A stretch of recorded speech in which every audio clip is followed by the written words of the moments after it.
26038. Today is September the 5th at 9 o'clock in the morning. When we started this evidentiary hearing, each of the parties moved their respective pre-filed testimony and exhibits. Mr. Harper, I believe that to that end, the public had an additional request. Is that correct? Yes, Your Honor. Please proceed. The public would respectfully request to admit Public's Exhibit Number 14, which are the public and consumer comments which we received and which were pre-filed on September 3rd. Duke, any objections? Thank you, Your Honor. No objection. Block's not present. Citizens Action Coalition. No objection, Your Honor. City of Westfield. No objection, Your Honor. Duke Industrial Group. No objection. Kroger Company's not present. Nucor Steel. No objection, Your Honor. River Ridge Development Authority, River Ridge Property Owners Association, Rolls-Royce Corporation. No objection, Your Honor. Sierra Club's not present. Steel Dynamics not present, nor is Wabash Valley Power Association, nor Walmart. Public Exhibit 14 is admitted into the record without objection. Mr. Harper, anything further? Nothing further, Your Honor. Thank you, Your Honor. All right, Duke, if you would please call your first witness. Thank you, Your Honor. At this time, petitioner would call Mr. Patrick O'Connor. Mr. O'Connor, if you'd please approach the witness stand.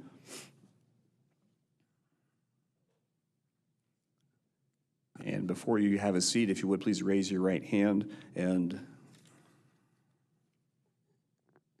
Mr. Suez, I believe you're in the courtroom as well, and you're going to, or hearing room, you're going to be testifying as well. If you would please stand, raise your right hand. Do each of you swear or affirm the testimony you will give today will be the truth, the whole truth, and nothing but the truth? Thank you. You may be seated. Mr. Wells, are you doing direct? Yes, Your Honor. All right, please proceed when you're ready. Thank you, Your Honor. Good morning, Mr. O'Connor. Good morning. Make sure you keep that microphone close to your mouth there and lean in a little bit and speak loudly to make it easy on the court reporter this morning. Can you please state your name and by whom you're employed in what capacity? Yes, my name is Patrick O'Connor, and I'm employed by Duke Energy Carolinas as a lead quantitative analyst. You have been, a document has been placed in front of you that's identified as Petitioner's Exhibit 47. Do you see that? I do. Can you please take a quick look at that document? I have. Is that the verified rebuttal testimony from you that was filed in this cause? It is. Okay. Mr. O'Connor is available for cross-examination. Thank you. Thank you, Mr. Wells. Citizens Action Coalition. Yes, Your Honor. Citizens Action Coalition has cross-examination for Mr. O'Connor. Please proceed. Thank you, Your Honor. Good morning, Mr. O'Connor. My name is Samir Doshi, and I'm an attorney for Citizens Action Coalition of Indiana. Good morning. Good morning. And I'd like to ask you some questions starting about your rebuttal testimony and then towards the end quickly covering a couple other materials. In your rebuttal testimony, Petitioner's Exhibit 47, could you turn to page 7, please?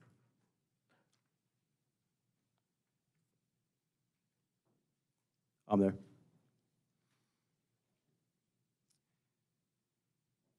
And I want to mostly ask some questions to better understand how the FAST model works.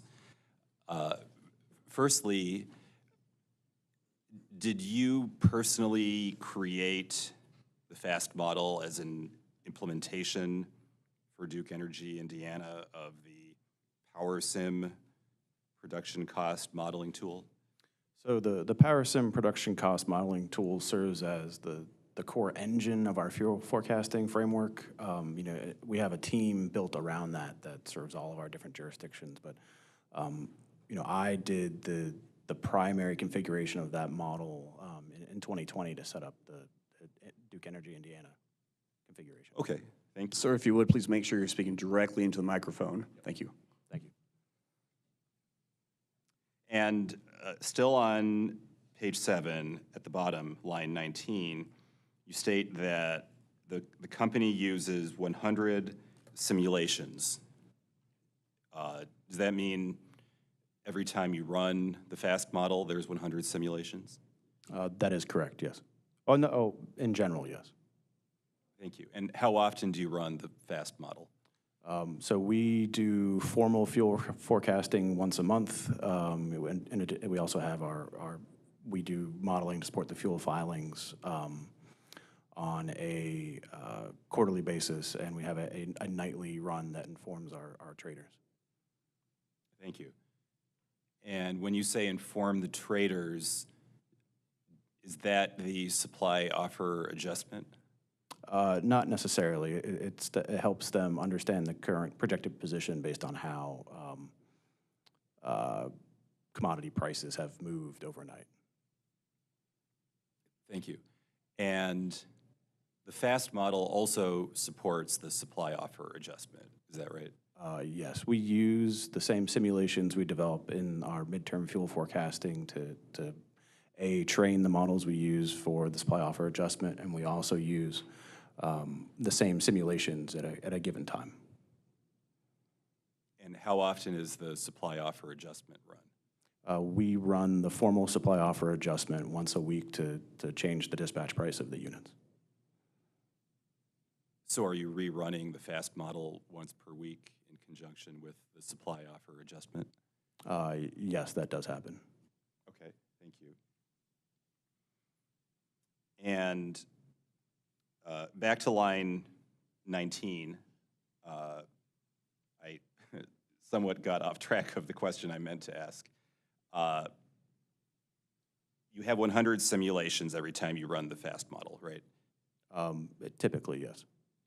And within each simulation, the software sets a realized, still modeled, but a modeled realized time path of different variables that would inform dispatch of the power units. Is that right?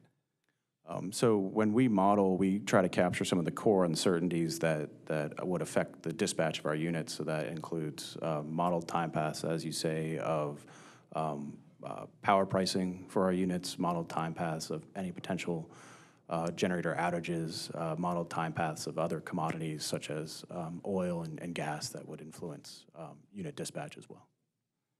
Thank you. And within any given simulation, when the model sets a time path of some variable, let's say oil prices, as you said, that's based on some underlying probability distributions? Is that fair to say? Yes. So, we use market indicated forward pricing as our starting point. We also use for the primarily market traded options to determine what the potential volatility of those commodity price movements would be. Okay, thank you. And for each simulation, the output of the simulation is a projected time path of future fuel burns. Is that right? The simulation projects unit operations first and foremost, so it'll be dispatch, and then cost associated with dispatch, and also, other variables such as fuel burns, yes. Okay, thank you. And then looking at your model for any run of the FAST model, you can look forward in time to see the time path projected of, let's say, future coal burns. Is that right? That is correct. And how far into the future are future coal burns projected by any one simulation of the FAST model? So when we run the standard monthly FAST model for fuel burn, that is a 5-year projection, typically. Okay, thank you. And how granular is the data? Like, how frequent in time are the projections over that 5-year span? So the model simulates at an hourly basis to capture unit, like some of the real parameters of unit dispatch, but when we summarize for our business units, they work off of monthly and annual results. Okay, thank you. So when you run the FAST model at any point, you can look into the future and pick a future month, let's say September 2025, if you ran the model today. And for September 2025, you can rank all 100 simulations in order by the amount of projected coal burn that's going to happen in September of 2025. Is that right? Yes, you could do that. And if you could turn to page 13 of your testimony.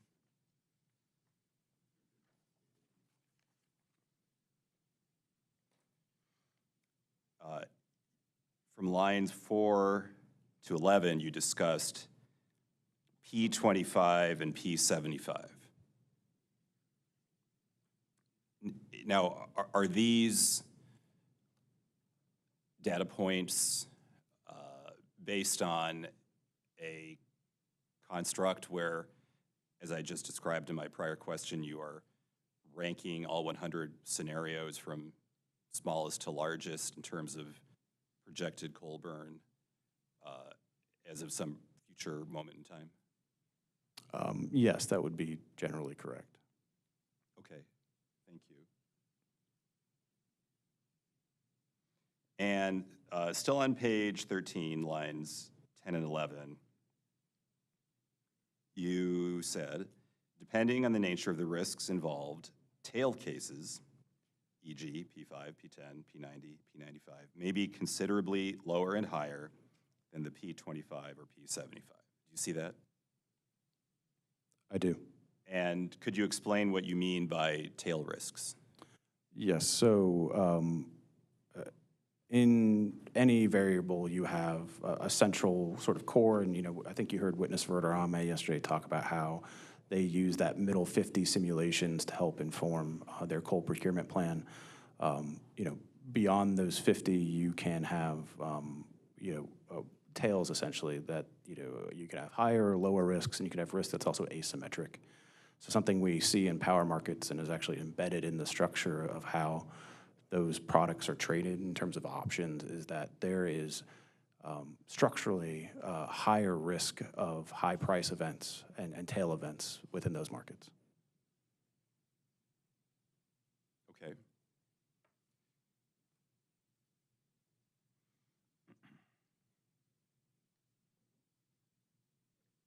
And when you run the FAST model at various times and you get 100 simulations, and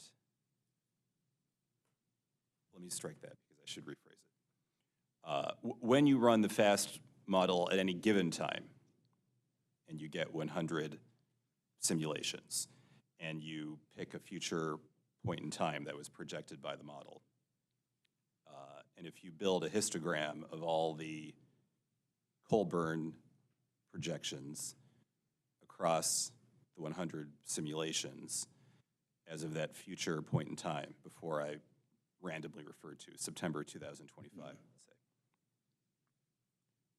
say, would the histogram be skewed to the right sometimes? So, that histogram is going to be skewed relative to, I guess your starting point potentially. And I talk about this a little bit in my testimony, where if your unit is in the money so that it's highly profitable for a given month, then when we run a stochastic model, we run our 100 simulations, you're more likely to drag the mean value, one of the core values we use in our various business processes. That's going to moderate that mean, because if your unit's already in the money and running a lot, you will have scenarios where prices are higher, but it can't run much more, and then you'll have a series of scenarios where prices are lower, and it's capturing those potential lower burns as well. Thank you. I'm not sure if I heard your answer to be yes or no. Would the histogram appear to be skewed to the right sometimes? Oh, yes, it could be skewed to the right or skewed to the left. Okay, thank you. What if at some moment in time where you decide to run the FAST model, you run 1 million simulations, not 100? What would you expect to be the shape of the histogram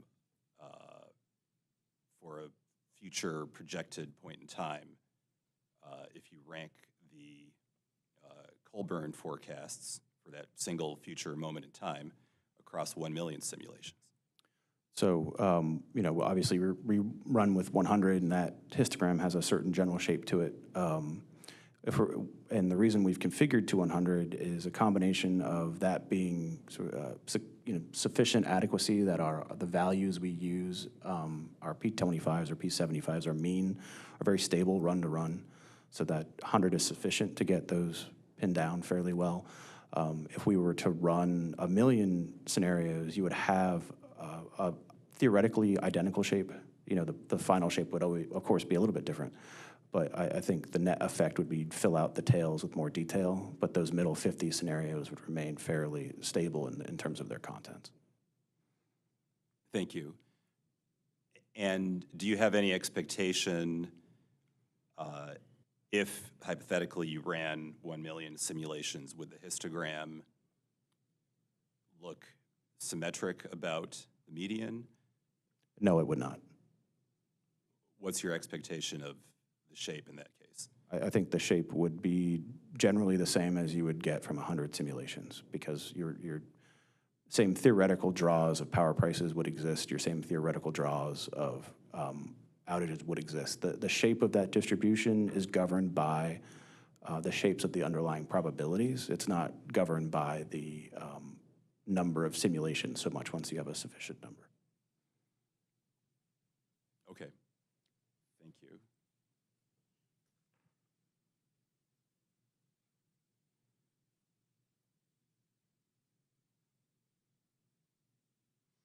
And I assume the reason you don't run more than 100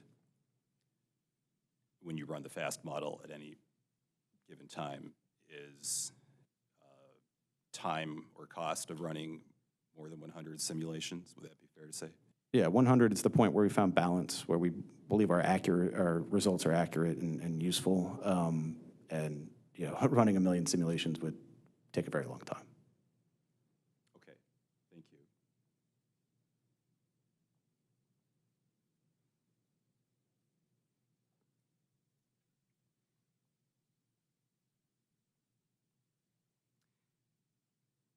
And still on page 13,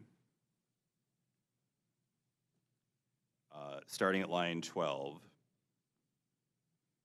you were asked the question, are the 3 years of use of the stochastic forecast adequate history from which interveners can confidently determine that the company is over forecasting? Your response was no. Year-to-year variation is expected in fuel burn, and the stochastic forecast ranges realistically portray this uncertainty. Do you see that? I do. So is it fair to say that you are trying to say 3 years of use of the FAST model are not adequate history to test the results of the model against real-life outcomes? Not necessarily. I think the characterization within intervener's testimony was that our model is A, over forecasting, and B, systematic at times, intentional. And the purpose of my testimony was to sort of directly address that. And what I'm getting at here is that, you know, our mean value is 100 simulated years. Within that mean value, we have that 100 underlying simulations, and we are, you know, planning and using the middle 50 sort of actively. You know, if you look at 3 years and your mean has not been exactly your forecast, I would A, expect that 100%, and B, I don't think you can make a systematic judgment on over or under forecasting. You know, I think that misunderstands the use of the model. You know, the model is intended to drive a range, and that range has a mean to it, but that mean is the long run mean. So any given year will be higher or lower, and a couple lower years does not mean the model is in of itself inaccurate. Okay. Thank you. And I heard you say a moment ago that the FAST model produces 100 simulated years. Is that right? 100 simulation paths, so you would have, and with 5 years, so 500 simulation years, but 100 individual paths. Okay, thank you. You cleared up what I was going to address in my next question. What other evaluation have you done to decide if the FAST model is reliable and trustworthy for Duke's purposes? So when we first established the model, there was a team prior to my arrival at Duke that did the initial setup in 2016, and then I took it over in 2020, and we did extensive testing and validation efforts to ensure that we understood the model behavior. So we would test it against, at the time, the deterministic model we had, to make sure that we could reproduce, the deterministic behavior, should that be input into the model. We regularly review any simulations we feel are out of bounds. We are frequently reviewing our price simulation methodologies. The broader business reviews our results, and we have a very vigorous debate often about drivers of those results. And I think on a general month-to-month basis, we ensure that we understand why results are changing. We look at changing inputs, changes to unit configurations, changes to how commodity prices have moved, and make sure that we're seeing predictable model behavior from that. Okay, thank you. So it sounds like you've extensively examined whether the inputs to the model are good. Is that right? Yes. Have you evaluated whether the outputs of the model are reliable? Yeah, as I mentioned, so the method I talk about in my testimony that our model uses is called mixed integer linear programming to dispatch the units, and that's kind of the gold standard use amongst utilities and ISOs for clearing markets and dispatching units. And so we have validated that behavior. We regularly look at and tune, depending on what you call an input or output, tune our price simulations to make sure that they are correctly and accurately characterizing the breadth of risk in the market, and similar activities like that.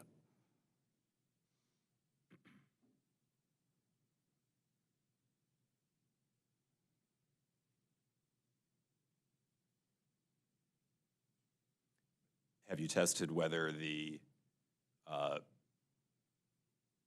predicted coal burn time paths under particular simulated states of the world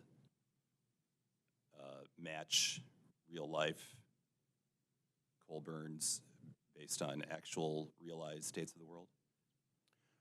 We do some of that, but it's hard to go back and perfectly capture how MISO dispatched the units, but we will look at a general level, at a monthly level, for example, and assess that, prices were, X dollars in a given month. Where did that fall in our prediction, for example? Things like that to make sure that if there's an issue, we'll sort of dig into how to address it. Just assessing to make sure that general accuracy fits.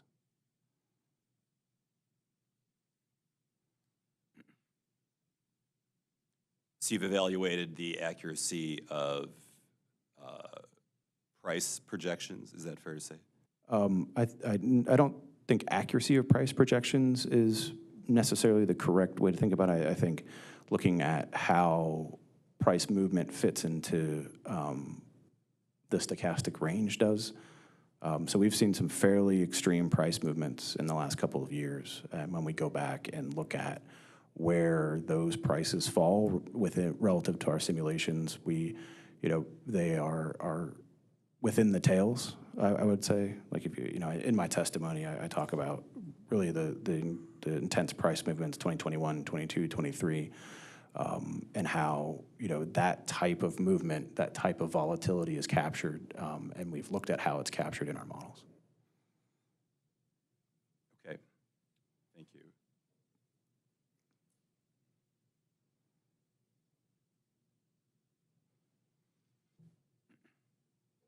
Have you attempted to run the FAST model as if you were running it in older years, say 2015, 2018, or some other prior year, based on variables and projections that were equivalently available at that time to see what the FAST model would have simulated going forward. Can you be more specific?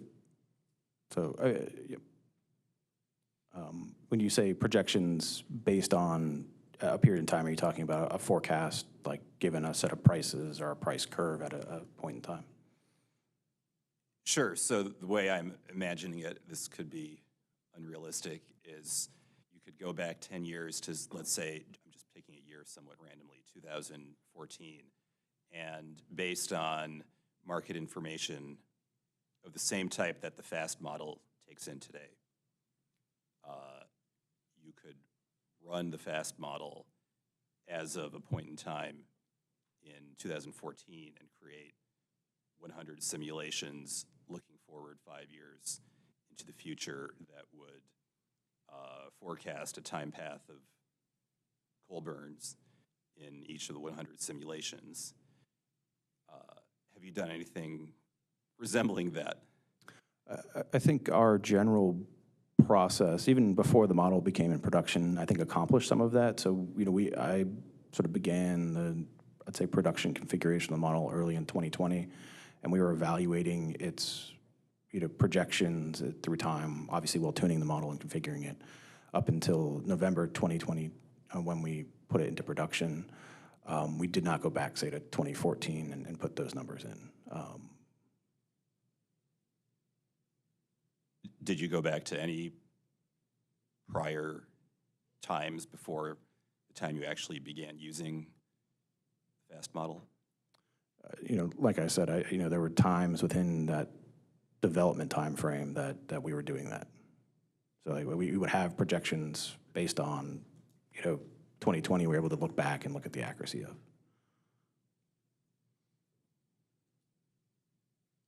And based on that exercise, did you reach any conclusions about the reliability of the projections of a time path of future coal burns that the FAST model produces? Yeah, so there were a couple of different, that configuration period was very important before we went to production. So we were looking at two primary issues before I felt comfortable saying it was ready to be used. The first was understanding the coal burn behavior. We were getting different coal burn behavior out of the stochastic model than we were from the deterministic, but we were able to, with a dedicated series of test runs, identify why that was, and actually be very comfortable that we were getting, in my opinion, at least better results out of the stochastic model. And then the other piece we spent an extensive amount of time on was ensuring the proper correlations between power and gas to make sure that our gas unit dispatch was properly represented.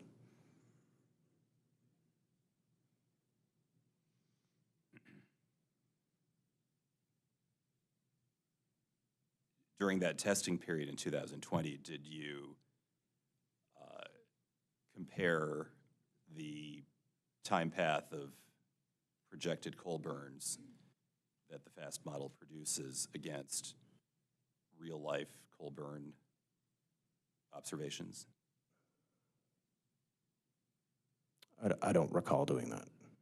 Okay. But it has been some time. Okay. Thank you.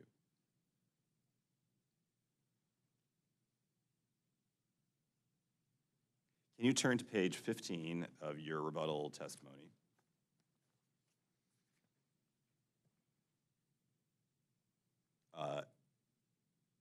At lines 6 and 7, you refer to the graph on this page in figure 2, and actually starting with the last word on line 5, going through to line 7, you say, based on the market consensus forward curves at that time, the baseline economics of the company's coal fleet more closely resemble that of 2018 and prior years. Do you see that? I do. And where you referred to market consensus forward curves at that time, what time are you referring to? Oh, so the chart referenced here on page 15, I believe on page 14, I discussed that it was consistent with the December 13, 2023 COB date. So it would have been the market consensus curves as of that date. Line 18 on page 14. Okay, thank you.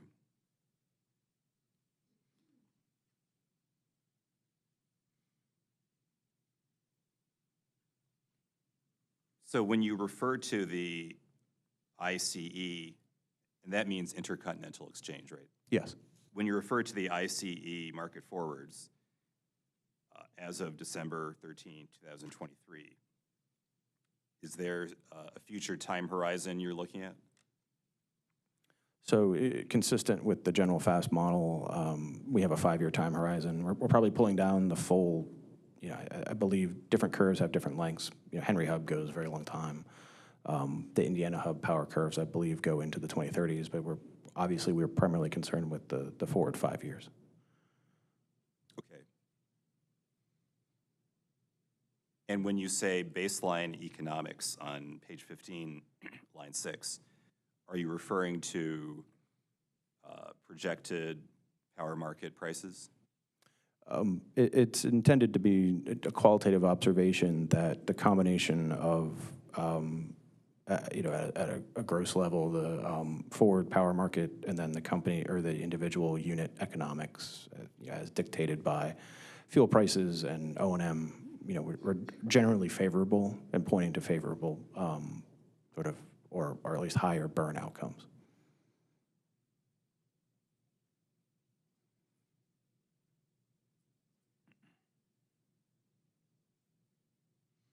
Did you evaluate coal supply prices in drawing the conclusion on line 6 and line 7 that baseline economics as of December 2023 of the company's coal fleet more closely resemble that of 2018 and prior years? In a qualitative sense, yes. I believe 2018 had a lower sort of baseline coal price, but the that December 13 forecast had higher power prices, so it's more just a spread.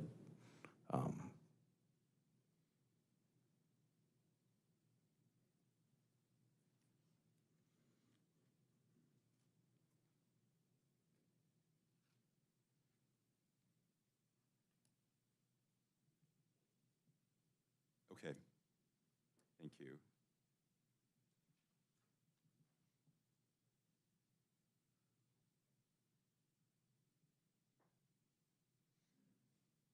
And on the final 2 pages of your testimony, lines 16 and 17, you discuss the supply offer adjustment. And I know Mr. Suez is the company's primary witness who discusses the supply offer adjustment, but while I have you, I'd like to ask just a couple of questions where perhaps you might have some additional perspective beyond what Mr. Suez might have.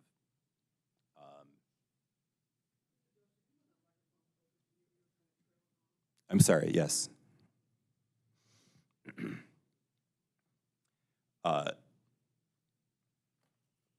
Mr. O'Connor, yesterday I asked Mr. Verderami a question about the concept that the supply offer adjustment looks for, quote, the expected least cost outcome within coal inventory bounds.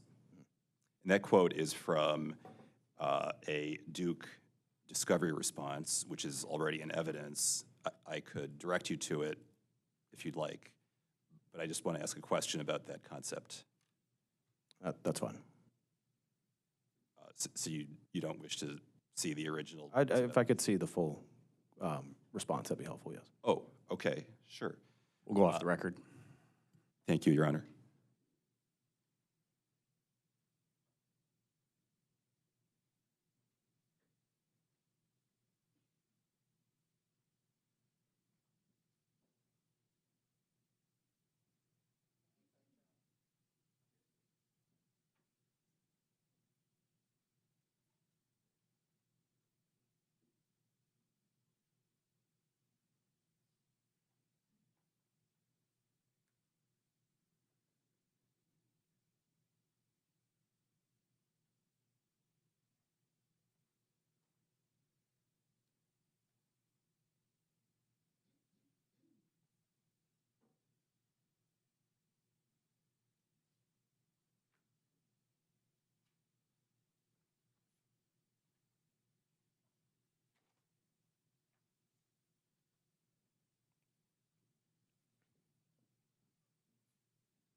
We'll go back on the record, Mr. Doshi, when you're ready. Thank you, Your Honor. So for the record, we provided Mr. O'Connor with CAC Exhibit 4, attachment DG2. This was part of the direct testimony of Devi Glick, and we showed Mr. O'Connor the 20th page of the attachment, which shows Duke's response to data request CAC 3.11, which was provided on May 9, 2024. Mr. O'Connor, do you see where Duke in that discovery response referred to the expected least cost outcome within coal inventory bounds? Yes, I do.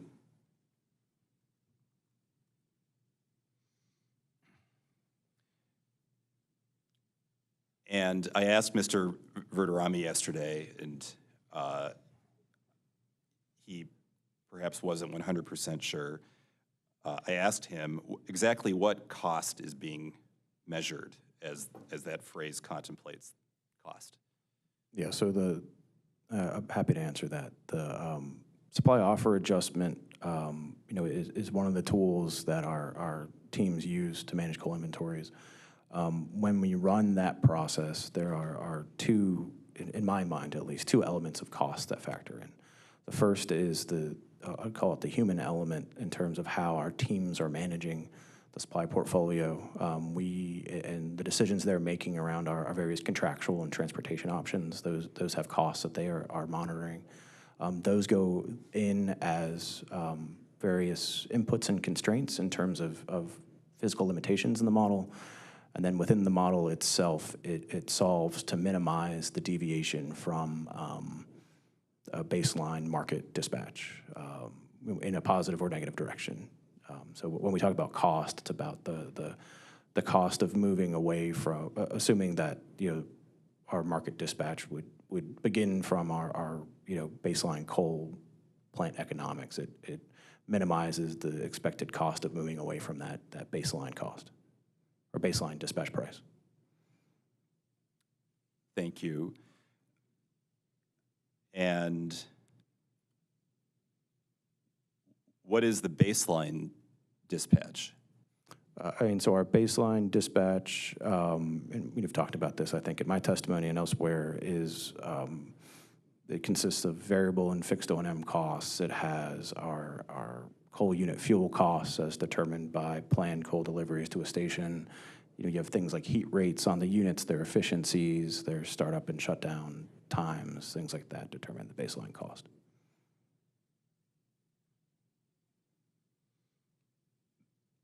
I think you used the phrase baseline dispatch in your previous answer. Is that right? That's correct. I intended to say baseline dispatch price, or offer price would be fine too.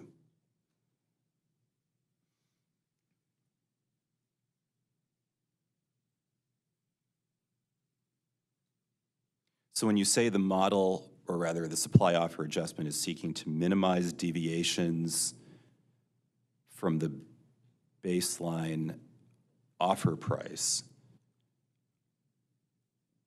what's causing deviations before the adjustment intervenes? There are no deviations. So you have a baseline dispatch profile and a baseline based on your baseline, let's call it dispatch price. So the extent that you are increasing or decreasing how much you're using those units, using the supply offer adjustment, that's what we're minimizing. So absent any constraints, you would have a certain projected coal unit utilization, generation burn, and then, as we've discussed, that may not necessarily fit within reliable inventory levels, either high or low, and then we take the minimum course of action appropriate to get those units back within those levels for each of the simulation paths. Okay, thank you.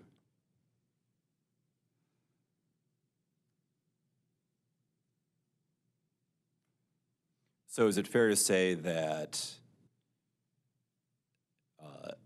in a given simulation, if the model observes no breaching of the minimum and maximum coal inventory bounds over the full time path, 5 years, I think, then no adjustment would be applied?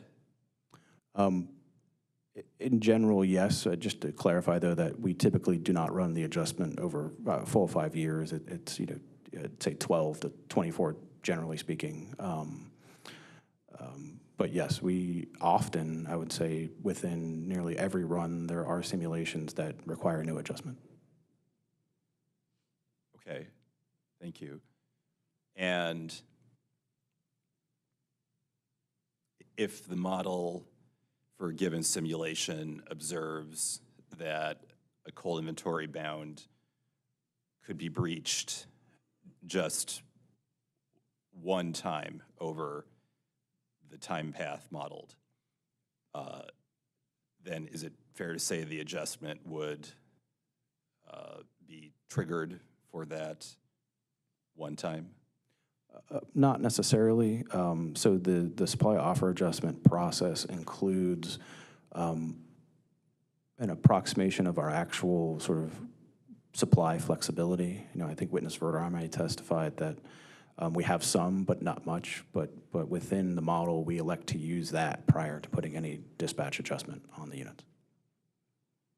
So it's possible that there would be a no-cost delivery profile that could satisfy the reliability and safety bounds for our inventories. Okay. Thank you.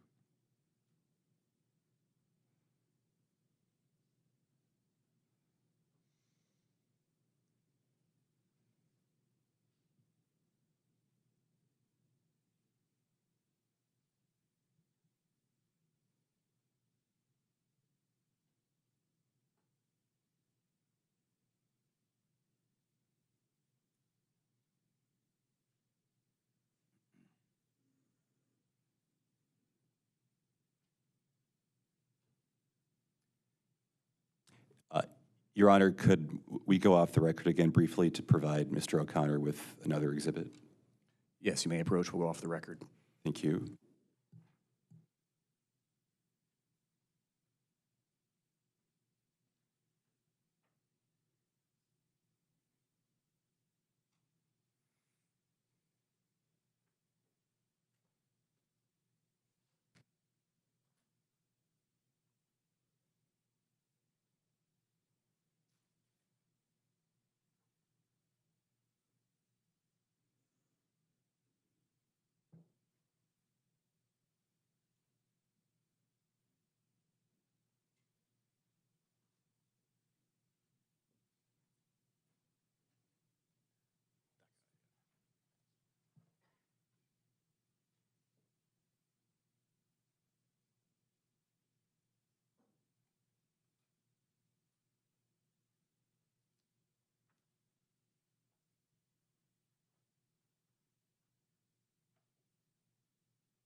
We'll go back on the record. Mr. Doshi, please proceed. Thank you, Your Honor. At this time, I'd like to request that we go in camera for a short time. And we will now go in camera, and I'll cease the live stream video.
We're now out of in-camera, and we've reinitiated streaming. Mr. Dosey, please proceed. Thank you, Your Honor.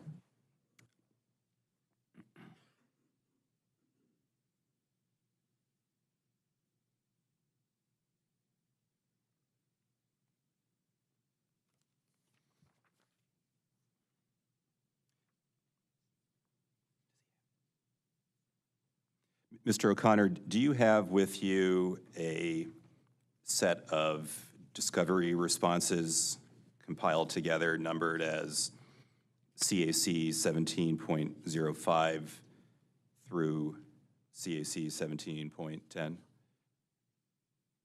I do not believe I do. I think you guys might have picked that up when you put the confidential. Sorry about that. Your Honor, could we Exhibit approach on the the desk. witness? We'll go off the record, please do. Thank you.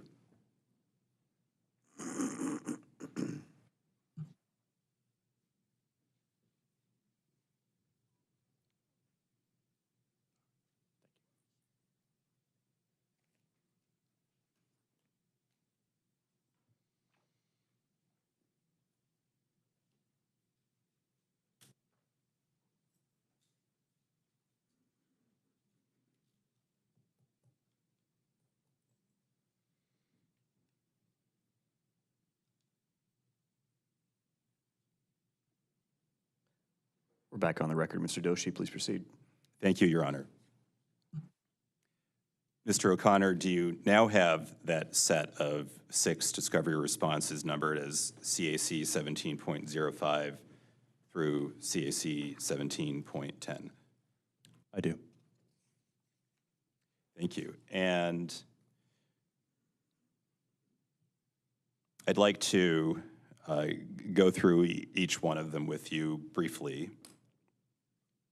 Looking at the page, the first page numbered as CAC 17.05, does this look familiar to you? It does. Did you provide information to help Duke prepare this discovery response? I wrote it. And does this appear to be a true and complete copy of the response that you wrote? It does. Thank you. Looking at the second page of the set, numbered as CAC 17.06, does this look familiar to you?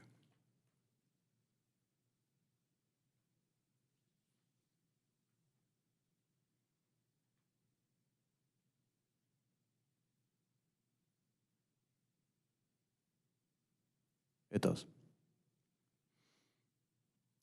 And did you provide information to help Duke prepare this discovery response? Yes. And does this appear to be a true and complete copy of the discovery response that you contributed to and Duke provided? I believe so. Okay, thank you. Turning to the next page, the third page, CAC 17.07.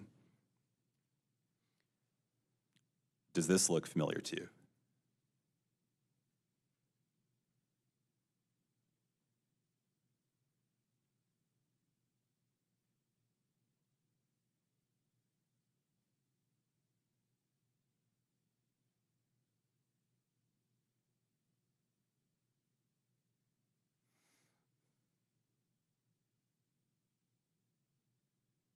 Yes, it does. And did you provide information to help Duke prepare this response? I did, yes. And does this appear to be a true and complete copy of the discovery response that you contributed to and Duke provided? I did not have as much of a hand in writing this one, so I can't fully confirm that, but it is familiar. Thank you. And before I go on to the next pages, I have a couple more substantive questions about this response.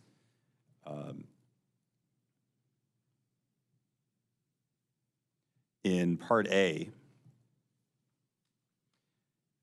in the response Part A, where it says, coal fuel prices used in modeling are based predominantly on the cost of planned coal deliveries. In your understanding, does that mean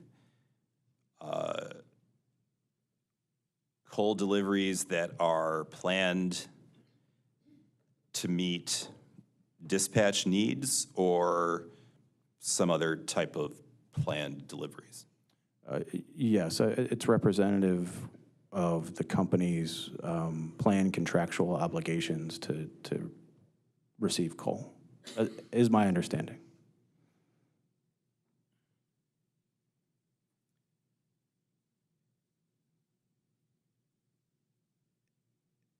And when you say contractual obligations to receive coal,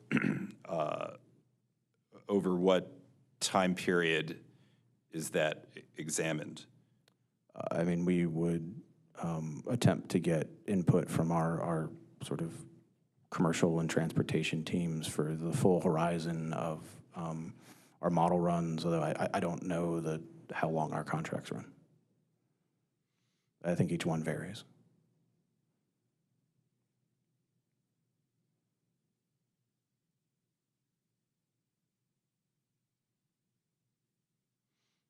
So does that mean Duke would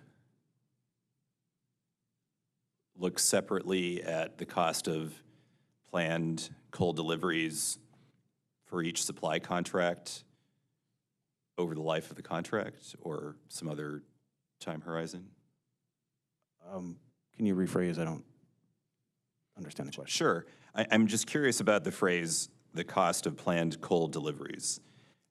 And I want to know over what future time horizon is Duke looking to calculate or estimate the cost of planned coal deliveries? My understanding is that we have a contractual price, with a coal supplier, and we have contractual prices with rail transportation or other transport options over a certain time frame. But I don't know any more than that. Okay, thank you.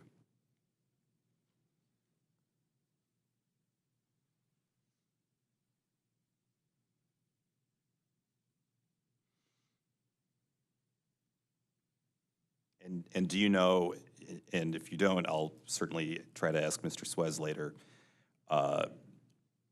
does this approach of looking at the cost of planned coal deliveries to establish modeled coal fuel prices, does that method extend to the formation of actual offers to the MISO energy market?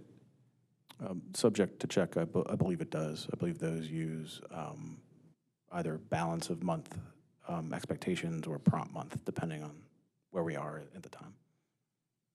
Okay, thank you.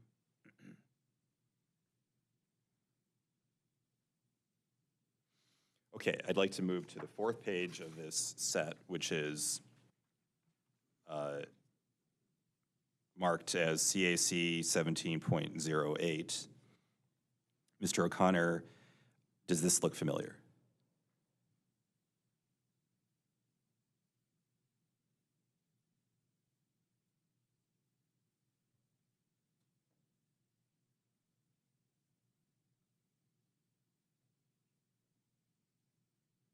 Yes, it does. Did you provide information to help Duke prepare this discovery response? I did. And does this appear to be a true and complete copy of the response that you contributed to? It does. Thank you. Moving to the fifth page, marked as CAC 17.09. Does this look familiar?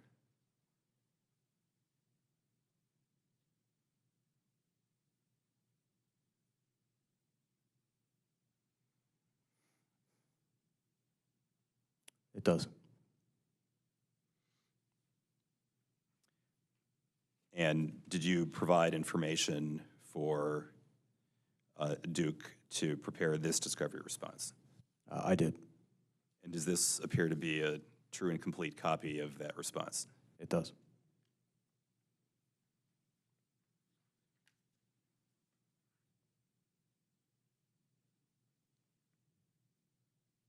Thank you. And on the substance of this response, I was intrigued by the company's statement that the company began integrating a modeled strip of supply offer adjustments into the stochastic model for the prompt 12 months of a given projection. Can you tell us what types of projections is Duke referring to here? I would say our fuel burn projections in general. Yep.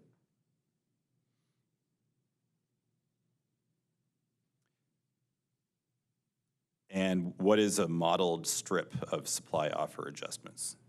So I think as we've talked about the supply offer adjustment, earlier today, we talk about how we're optimizing it over a longer time horizon than just the next month. That the strip in that case means the monthly values of that adjustment out for 12 months in this case.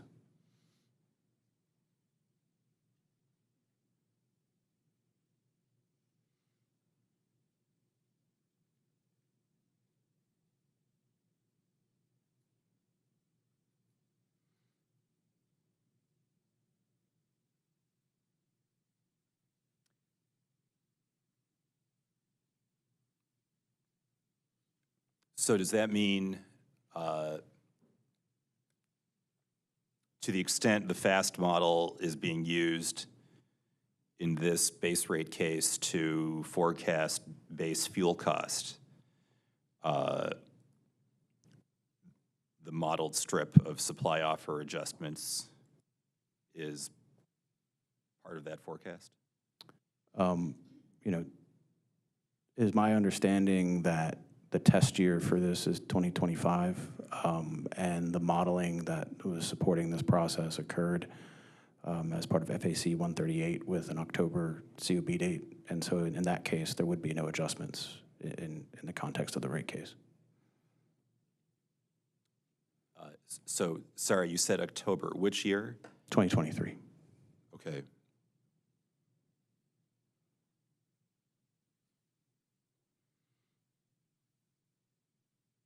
Thank you.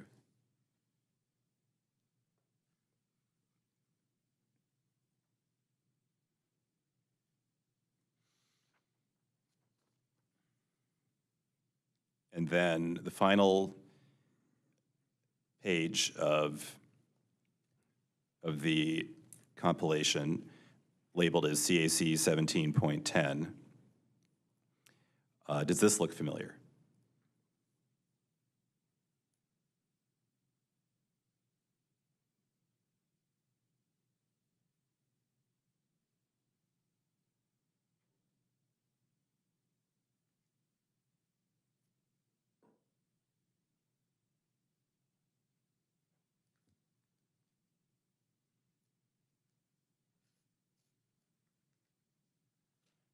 It does. And did you provide information to help Duke prepare this response? I did. And does this appear to be a true and complete copy of that response? I believe so. Thank you.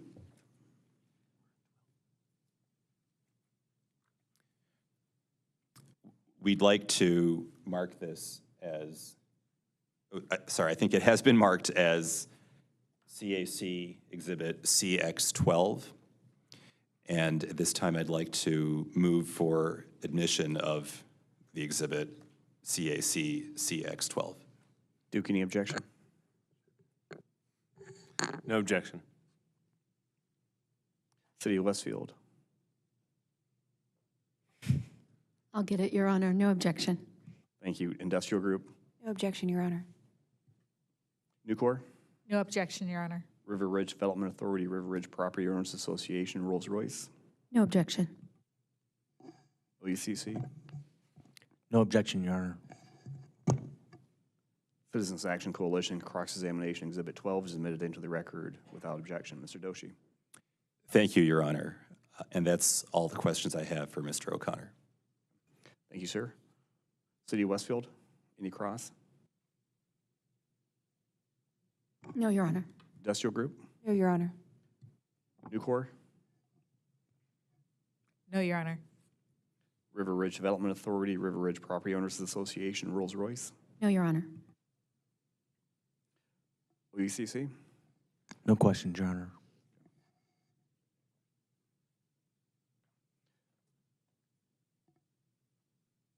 All right, thank you, Mr. O'Connor. You are excused from the witness stand. Duke, who's your next witness? I'm sorry, excuse me. Duke, did you have redirect? I do not have any redirecting. Thank you. Is the witness? Now, Mr. O'Connor, you're excused, so sorry. Mr. Wells? Would it be possible to take a brief break for like just a couple minutes? That'll be fine. We'll go off the, how long do you need, 5 minutes? Yes, that's plenty. Okay. All right, it's 10:20. We'll go back on the record at 10:25. Thank you, counsel.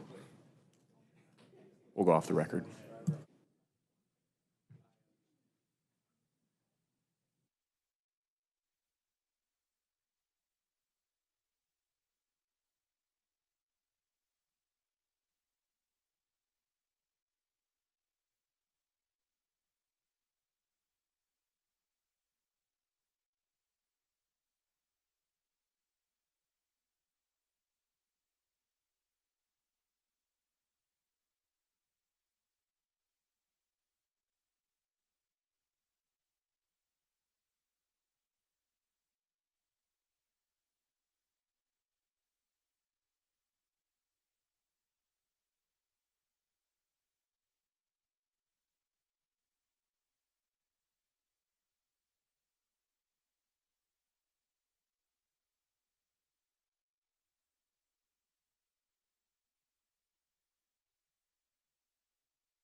We'll go back on the record. Mr. Wells, when you're ready. Thank you, Your Honor. At this time, the petitioner would call Mr. John Swez. Good morning, Mr. Swez. Good morning. How are you today? Good, thank you. Could you please state for the record your name, by whom you're employed, and in what capacity? Sure, my name is John Swez. I'm employed by Duke Energy Carolinas, and I am the Managing Director of Trading and Dispatch. You have before you what's been marked for identification purposes as Petitioner's Exhibit 20, 20C, 43, and 43C. Do you see those? Might take a minute. Take your time.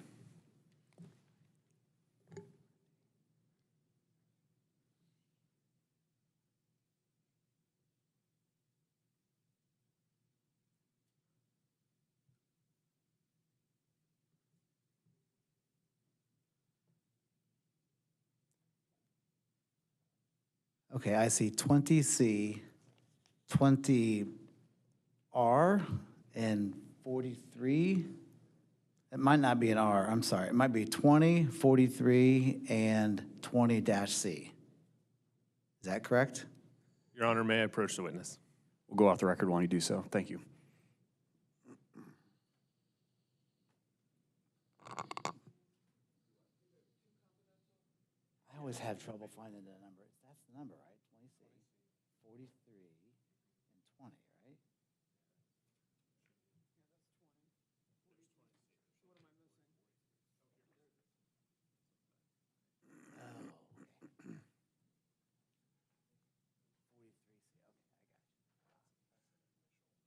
Ignore that, okay.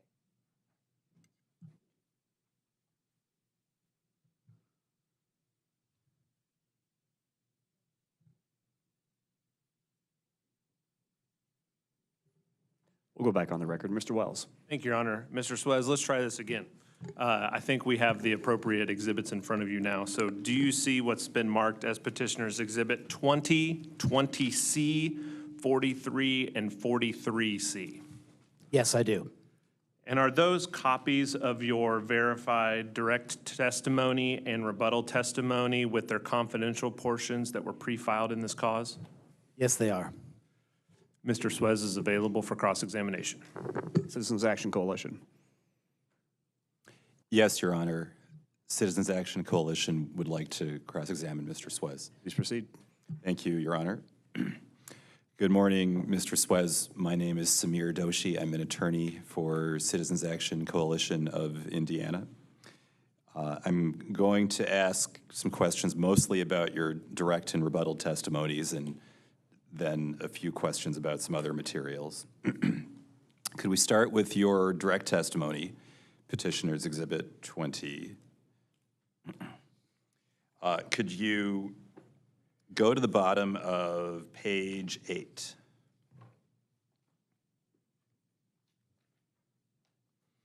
I am there. And here you were discussing the application of MISO's new capacity accreditation methodologies introduced with the 2023-24 planning year. Is that right? That's correct. And you introduced two hypotheticals.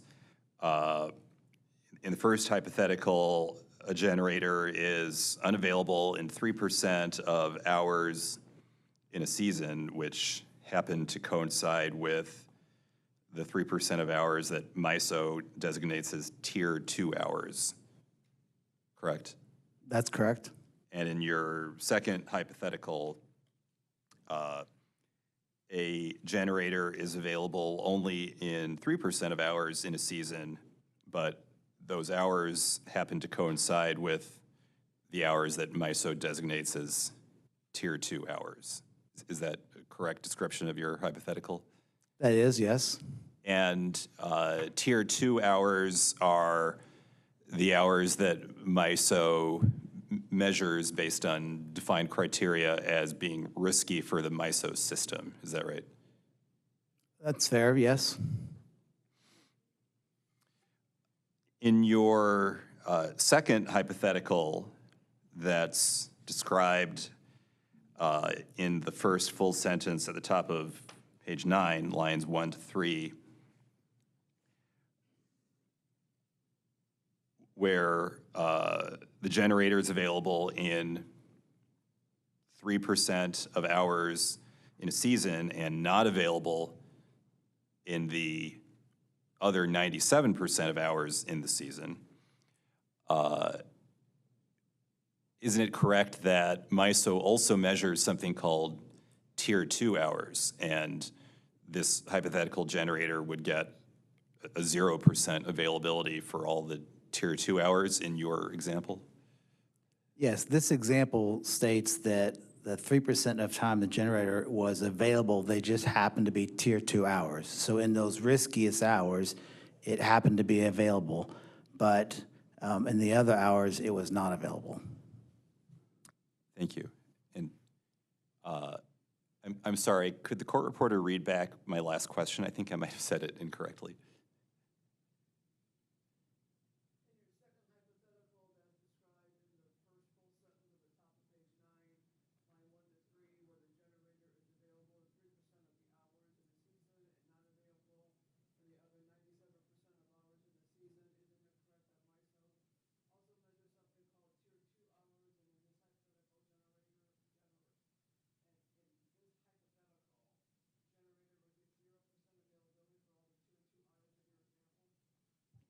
Thank you.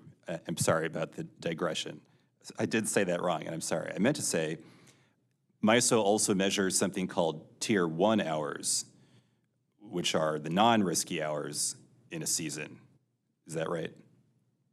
Yes, Tier 1 hours are different than Tier 2 hours. I'm not sure if it's all the other hours or a subset of the remaining hours, but the point is the Tier 1 hours are not the Tier 2 hours, they're other hours. And in your example, the hypothetical generator would get a 0% availability rating for Tier 1 hours in the season. Is that right? Well, this one, I think we said that it was available in the Tier 2 hours, and it was unavailable in every other hour. So then the remaining hours, some of those being Tier 1 hours, then yes, it would have a very zero availability in those other hours. Thank you. And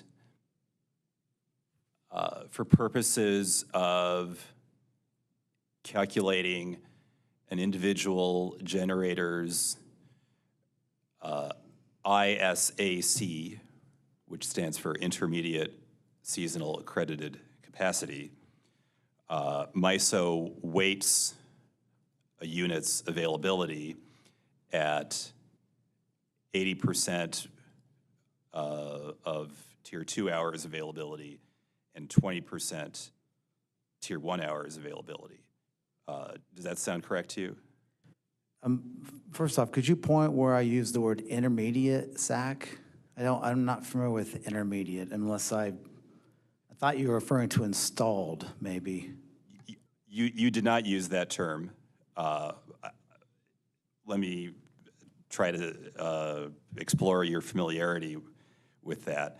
Are you familiar with MISO's accreditation process where an individual generating unit first gets an intermediate SAC rating and then a final SAC rating? Not super familiar with that. I've heard the terms, and I work in the area, but no, I never really got into the super detailed math behind the accreditation of a generator. In general, are you familiar with the concept that MISO weights Tier 2 hours availability for an individual generator at 80% of total accreditation and Tier 1 hours availability at 20%? I know Tier 2 hours are weighted higher. I don't remember the exact, what percentage of, Tier 2 versus Tier 1. I just don't remember. Okay, thank you.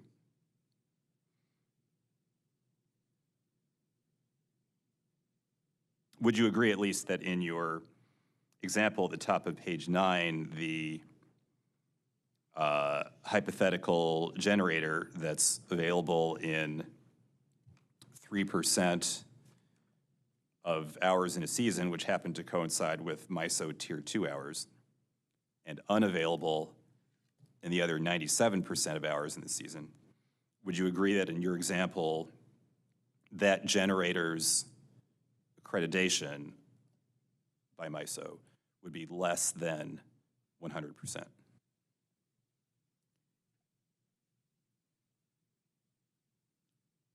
Make sure I get this example correct. In your example, it's getting a little confusing, but the unit is available in all Tier 2 hours. It's unavailable in every other hour. And your question was, I think, would it have less than 100% availability in the other hours? Yes, sir. I was just trying to restate your example at the top of page 9. If I did not restate it correctly, please let me know.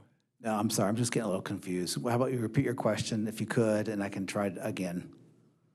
My question was just for that hypothetical generating unit that you describe from page 8, line 22 through page 9, line 3.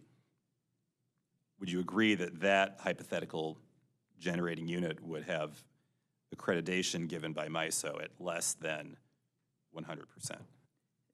I'm sorry, partly what I'm getting confused is there's two examples, right? There's the unit that was available in the 3% hours, and then there's a unit that wasn't available in the 3% hours. So isn't there two different examples here we're talking about, and I'm getting confused between which one we're talking about. Yes, sir. And I was just referring to your second example, the one that begins at page 8, line 22 through page 9, line 3.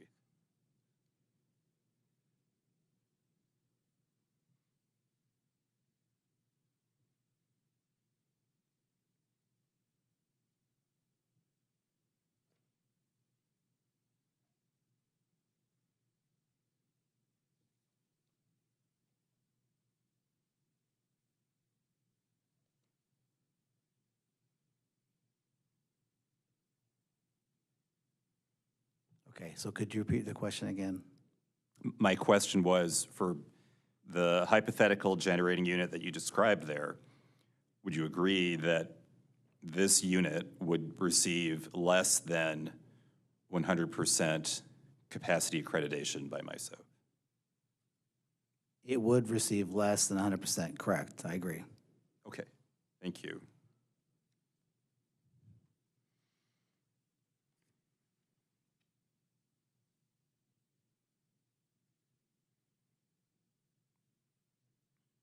Can you then turn to page 12 of your direct testimony? I'm there.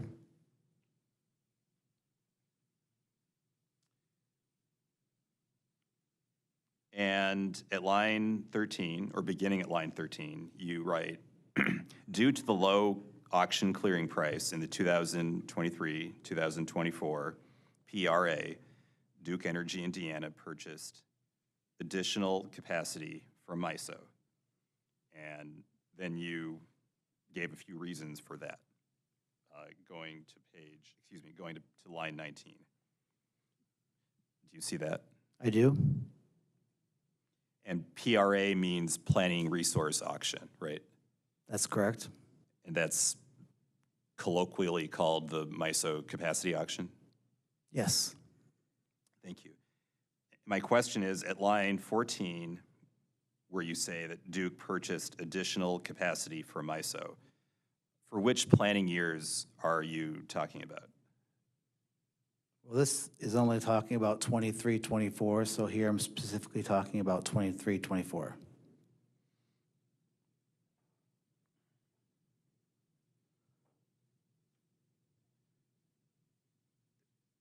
So at what time did Duke make that decision that you're describing in line 14?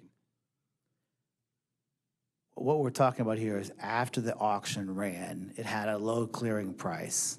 And therefore, because the way our generators, at least some of them, were offered with a non-zero price, Some of them did not clear in the auction because the price was so low, the generator didn't clear. So all occurred, these purchases I'm talking about here occurred after the auction or as a result of the auction.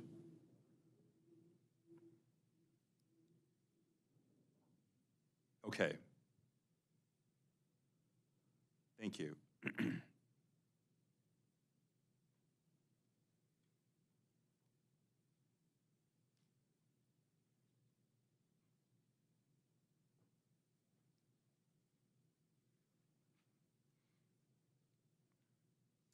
Do you know which Duke generators did not clear in the 2023-24 PRA? I could not list all of them for you, but it was, I can think of a couple for sure that did not clear. But there was a variety of units that didn't clear. There's more than one. So I just don't know offhand all the different generators.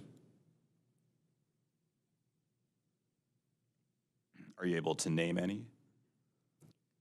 I believe one of the Wheatland units did not clear, and the reason I know that is because we sold capacity from that unit in the bilateral auction after the auction.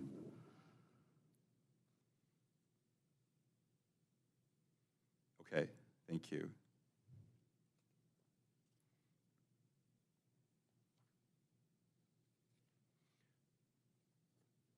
So when you say you sold capacity from Wheaton, was that to replace some other asset owners' committed capacity that then went on outage? Was it something like that? I'm assuming the purchaser that we sold, they bought, I'm assuming that's what they used it for, but I don't know, but I just know we sold them the capacity from Wheatland. Okay, thank you.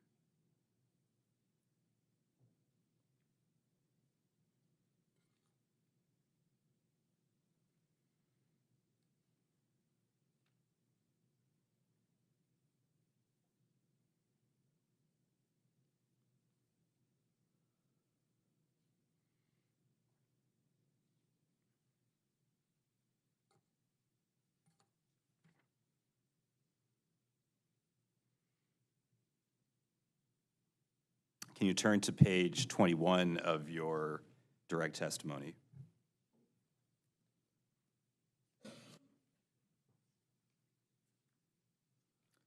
I'm there. And here you describe a special contract with the customer, and I will definitely not venture into any confidential information. But I have a question at a high level. If you know, how does Duke decide when it will entertain a special contract with a new customer? I'm really more on the structuring of the contract side, implementing it, managing it, the day-to-day operations of the contract. I'm not as much involved in the negotiation and the decision to decide to have a special contract, so I probably couldn't answer that question. Okay, thank you.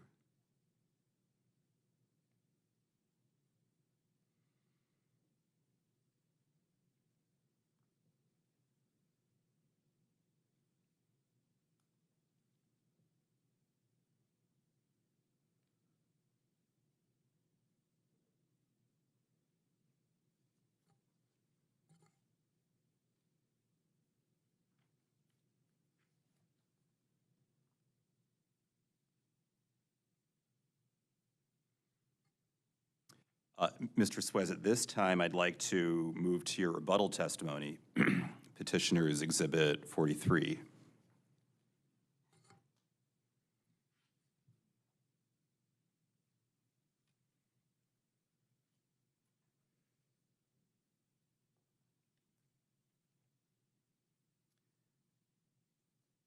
Can you turn to page 4, please?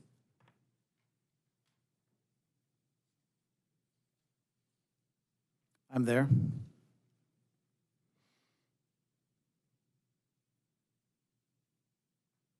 And at line 10,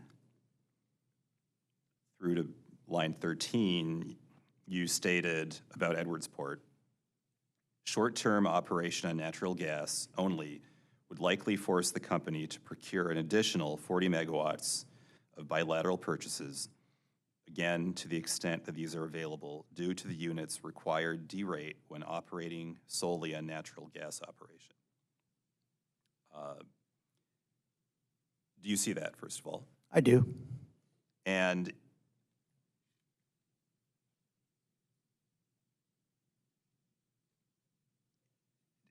is that D-rate assuming that the coal gasifiers of Edwardsport are still in standby mode while the unit's running on gas?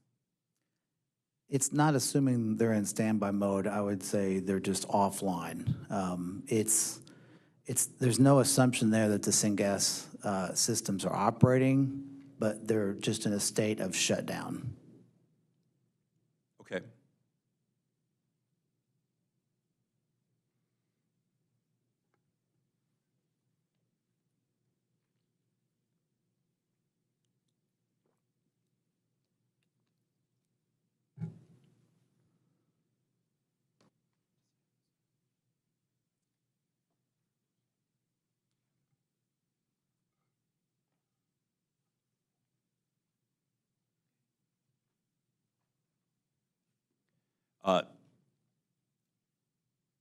Mr. Swez, do you have the exhibit that we distributed and marked as CAC Exhibit CX14? I do. And I'm sorry for going out of order with the exhibits. We also have a 13 that we may refer to later.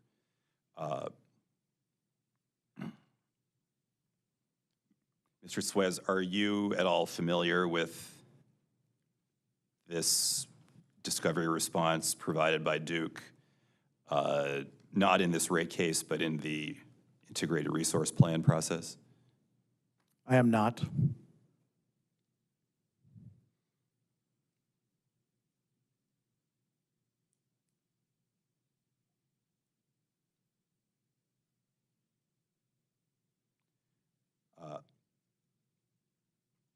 Are you familiar with the concept that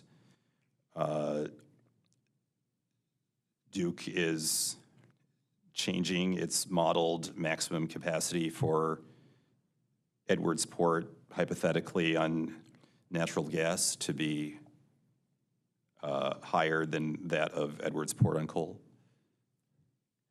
I am familiar with the concept of, I think this is referring to a project or something that occurs if the coal unit was shut down. But this is really not something that I would, in what my job is doing, is ever contemplating or using, because we're just shutting down the gas fires. They're still there to come back online, of course. So I'm familiar with this concept exists, but much beyond that, I don't know much about this. Okay, thank you.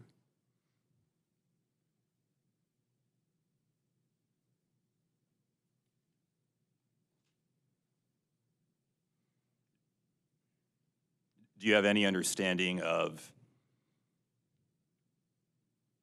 whether the modeling updates referred to in this discovery response would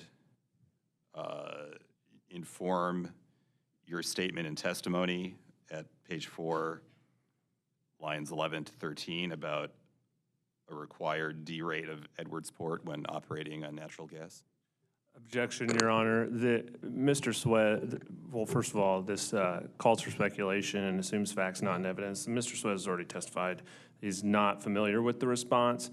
He stated that he's generally familiar overall with the concept, but that is not what he was contemplating within the 4 squares of the testimony that's in front of him. He clearly stated that. Mr. Doshi. Thank you, Your Honor. Mr. Swez admitted he's familiar with the general concept of update to modeling assumptions, and I'm simply asking if that concept might inform or warrant any updates to the testimony lines that I referred to. Mr. Wilson? Your Honor, Mr. Doshi's misrepresenting what Mr. Swez just says. Mr. Swez stated that he was generally familiar with the overall concept. He didn't mention the modeling. He specifically then pointed to his testimony and said, in my job, I am talking about simply shutting down the gas fires. So he's speaking from an operational aspect of looking at the scenario, not a modeling scenario, so. The objection's overruled to the extent the witness can answer the question. He's directed to do so. Mr. Doshi? Thank you, Your Honor. Mr. Swez, I'll try to restate my question. Based on the concept that you said you're familiar with about updates to the modeling of Edwardsport hypothetically running on natural gas, does that concept cause you to update or revisit your rebuttal testimony lines from 10 to 13 at all? No, my rebuttal testimony is accurate as written. I'm talking about my job, short-term operation decisions, unit commitment, dispatch. So in my job, if we shut, and we got to be clear, what does shutting down mean? When I say we're talking about a 40 megawatt D rate, the gas fire is shut down, not shut down forever. It's just not operating. In that mode, and in my job, committing and dispatching unit, there is a 40 megawatt D rate.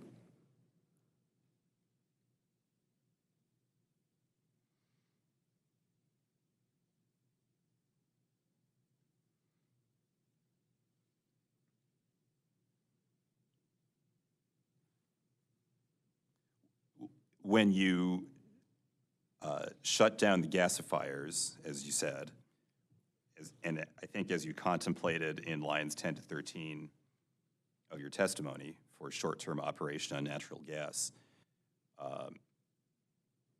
are the gasifiers drawing any auxiliary power? Minimally. In fact, the 40 megawatt D rate I quote here would actually be greater in many instances, but this is conservative. But in some instances, it would actually be larger than that, depending on what plant equipment we're operating during that time. Okay.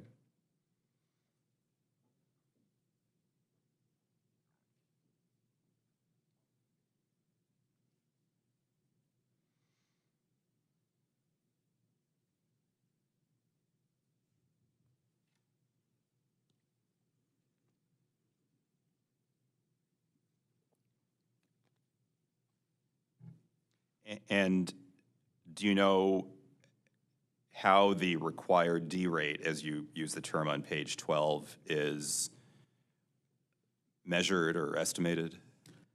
I'm sorry, page 12. I'm sorry. Line 12 of page 4. Yes, it is really not an estimation. So in our group, we actually run the unit on both modes of operations. We see how the unit operates, and I know there's at least a 40 megawatt D rate. In fact, it's greater during other times of the year, but minimally a 40 megawatt D rate, and that's just what we observe in actual practice. You mentioned that you're familiar with the concept that for modeling purposes, Duke is increasing the modeled maximum capacity of Edwardsport hypothetically running on natural gas. Do you have any understanding of why that change is being made? And when I said I'm generally familiar with what it says is once fully upgraded. I don't know what the project is, but I understand our projects are reconfiguration of the unit that occurs. That's what I'm familiar, or I've heard of. I've heard some of that discussion. I'm really not familiar so much with the modeling in this response, but I understand there's the capital project or some sort of a project. Okay. Thank you.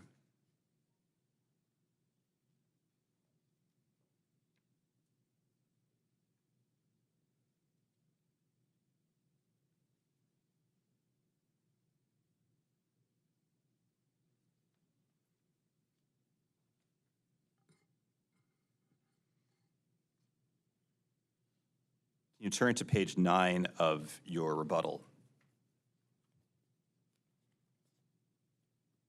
I'm there. From lines 7 to 9, you were asked a question. Can you explain why Edwardsport Station is being offered with a commitment status of must run when the gasifiers are operating? Do you see that? I do. Is it correct that Edwardsport is always offered as must run to MISO when the gasifiers are operating?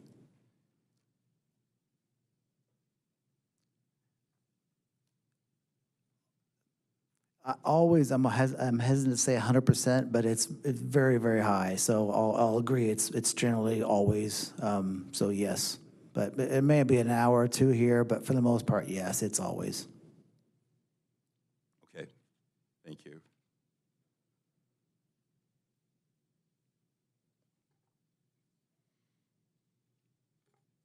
Mr. Doshi had a note, we're about to bump up to our 11 o'clock scheduled break, so at a convenient point in the next few minutes, let's take that break. Let me know. Thanks.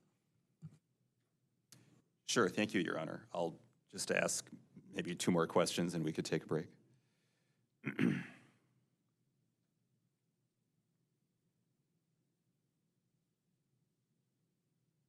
Could you turn to page 13 of your rebuttal, please, Mr. Suez?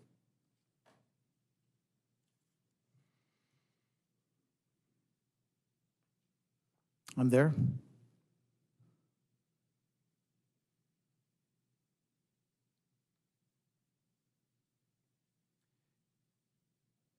There's some confidential information that's redacted on the public copy of your testimony, and I'll try to avoid referencing the confidential information.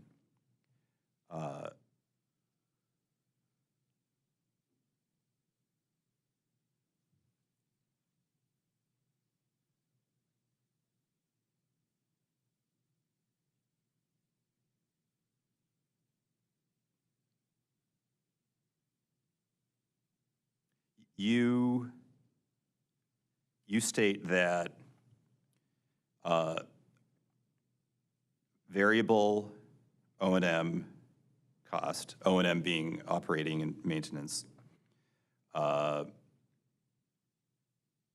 plus production cost. Sorry, I should have given a line number. Starting at line 9, you state that variable O&M cost plus coal production cost for 2021 to 2023 yields values that are, as you put it in line 10, far less than a redacted confidential value used by Mr. Cummings. Did I characterize your testimony fairly? You did, yes.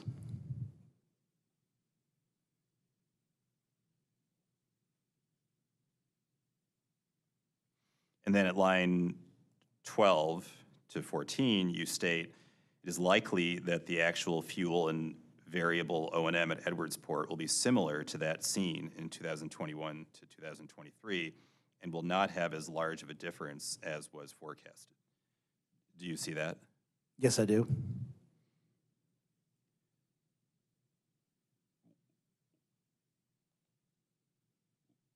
Why was the 2024 forecast not a good predictor of actual cost for 2024? I was just commenting on the fact that I went back 3 years. I looked at the actual cost to run the unit for 3 years, the fuel costs. I added the variable O&M, and I got values that were a lot lower that were from the forecasts. I know of no change to the unit between 23 and 24, or 21 and 22. I know the fuel costs are relatively stable, so I didn't see that big of a change, in my numbers.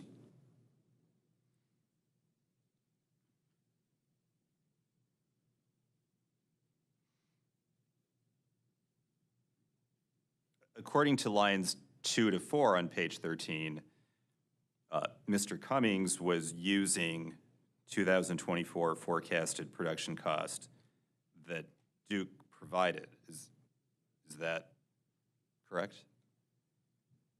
That's correct. Okay. Thank you.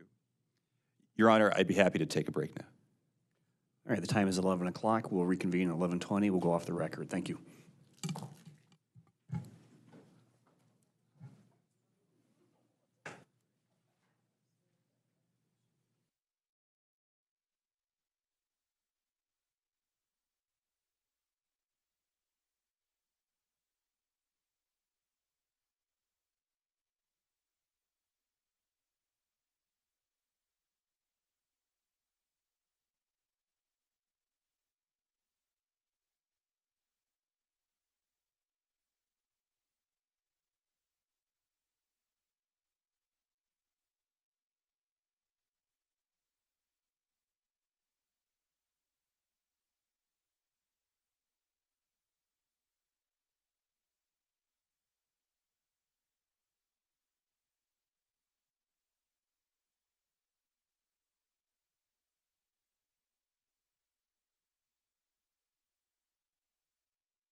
All right, we're back on the record. Mr. Doshi, please continue with your cross.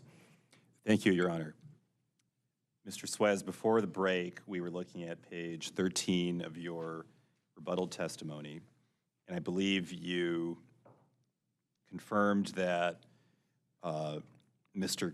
Cummings referenced 2024 forecasted production cost that Duke provided in the discovery process. Is that right? That's correct. And is it your testimony that realized costs for 2024 are lower than what was forecasted? I believe my testimony only has realized costs for 21, 22, and 23. And then the 24, of course, was a forecast. So my realized costs were 21 through 23 compared to the forecasted 24. I don't think I had any realized costs for 24. Okay, thank you.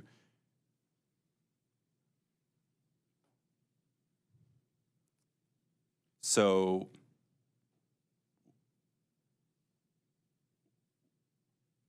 what should be a fact finder's basis, in your view, to look at 2021 to 2023 actual costs as opposed to 2024 forecasted costs? Objection, Your Honor. It calls for a legal conclusion. He specifically asked him the fact finder's basis, which in this instance would be the commission or the Your Honor. Mr. Doshi, would you repeat your question, please? I'd be happy to rephrase it, Your Honor. Please do, thank you. Mr. Swez, why do you think the actual costs from 2021 to 2023 are more reliable than the 2024 forecasted costs that Duke provided? Well, one, they've already occurred, so I can measure them. I looked up the information. I took the actual fuel costs that we actually spent, and I added to that the variable O&M that we use for dispatch. So those costs already occurred. And like I mentioned, I don't know of any change to the unit between 23 and 24. So I was just offering that the actual for the past 3 years has come in substantially less than what was in the response for forecasted costs for 24. Okay, thank you. Do you have any understanding of what drove Duke's 2024 forecast to be above the actual experience of 2021 to 23? I can also, start over, sorry. Of course, there's differences in the forecast date. The fuel costs are forecasted into the future at a certain point in time, and that's comparing to what actually was paid. So there could be a timing difference in the fuel costs to the extent that fuel costs change over time. That's one difference. Other than that, I'm not familiar with the data in the forecast and how it was developed. It's from the IRP process, is my understanding. So I can't really describe anything about how they developed that data. Okay, thank you.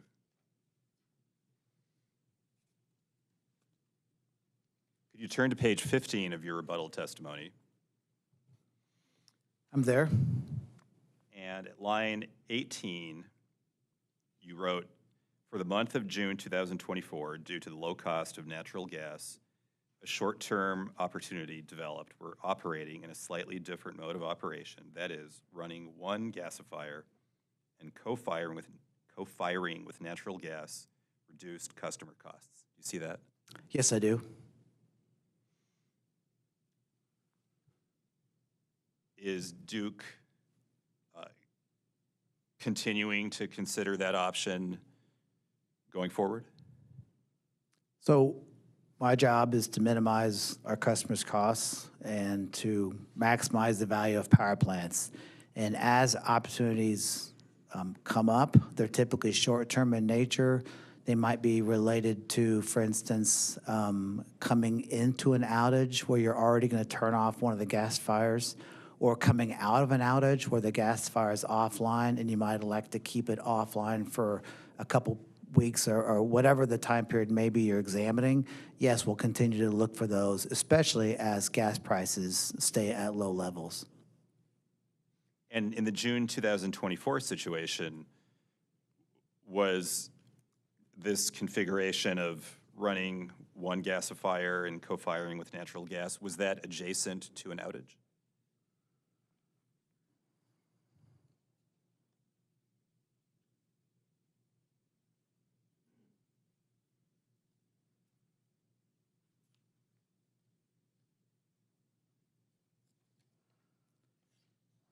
I don't remember. I think so, but I just don't remember. Okay, thank you.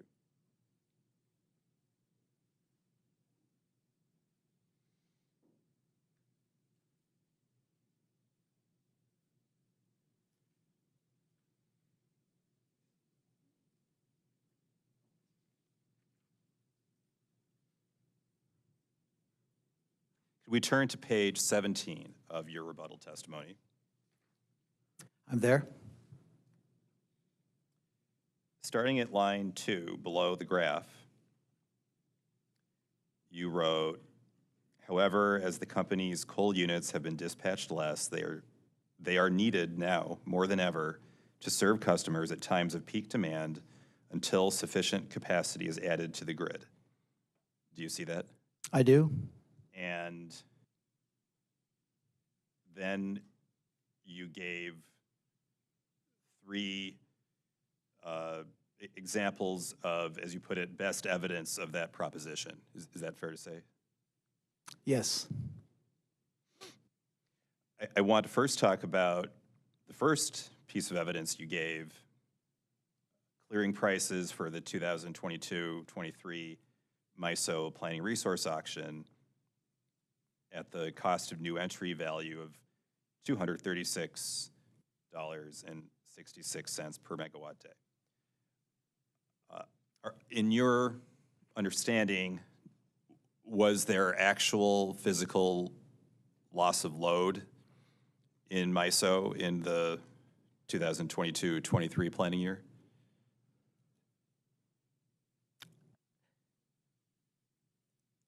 I think there was from Winter Storm Elliott, maybe in the south region, but not in the north region, not to my knowledge.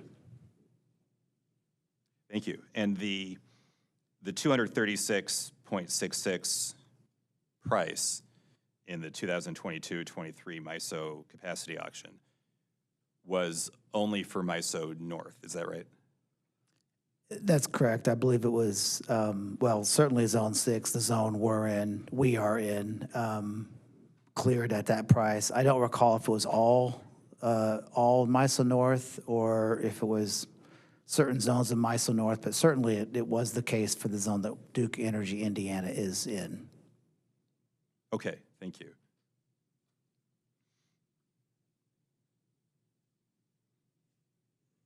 So in your understanding, there was no physical loss of load in MISO North in planning year 2022-23.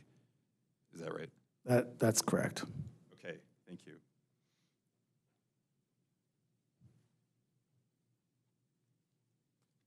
And as your second piece of evidence on line 7 and line 8, you referred to the recent PJM 2025-2026 base residual auction clearing price of $269.92 per megawatt day. Is that right? That's correct. And Duke Energy Indiana is not part of the PJM transmission system. Is that right? That's correct. Okay, thank you.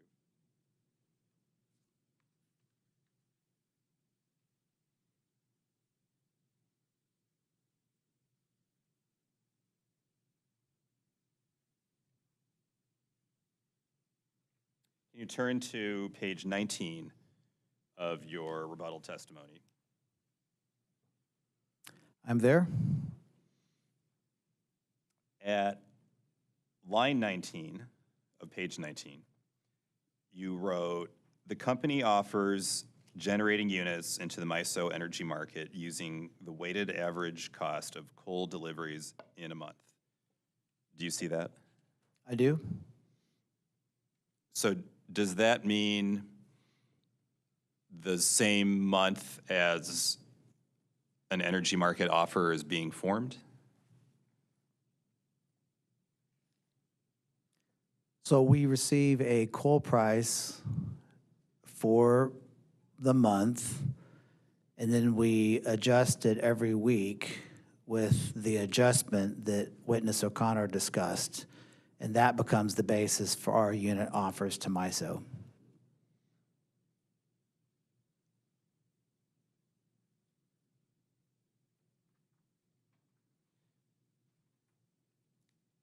With my last question, I was hoping to explore the idea of weighted average cost of coal deliveries in a month as you use it on line 20. Exactly what time frame of a month are you looking at?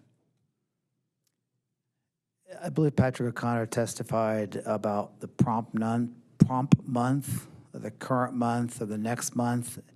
My understanding is that at some point in the month, you change to the next month, but I don't know exactly when that is. It's determined by a different group, not my group. My group takes that information and we formulate the offers. So at some point, they change over, but I don't know what date that is or what part of the month that occurs. Okay, thank you.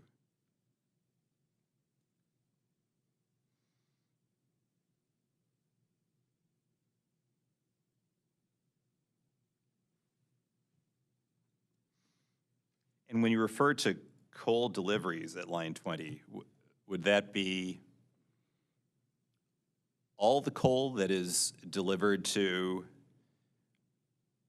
Duke generating stations in the given month? Or is it a subset of coal deliveries? Well, each coal unit could have a different price, although some units at a common station may have the same price since they share the same coal pile. But generally speaking, the units are going to have, at different stations, a different price. So the coal going to Cayuga, that contract price of coal for that month time period that determines that dispatch price, then, of course, like I mentioned, we adjust it. So that's going to be a different price than the Gibson price. Okay, thank you.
And when a Duke generating station, let's say Cayuga, as you mentioned, actually physically burns coal, it's not necessarily taking the most recent arrivals of coal to burn, right?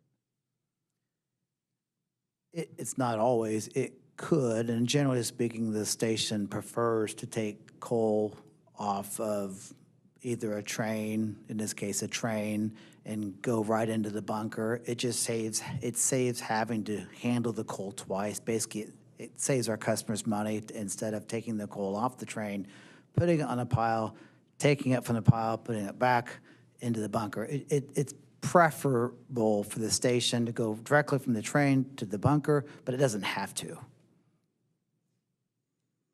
Okay, thank you.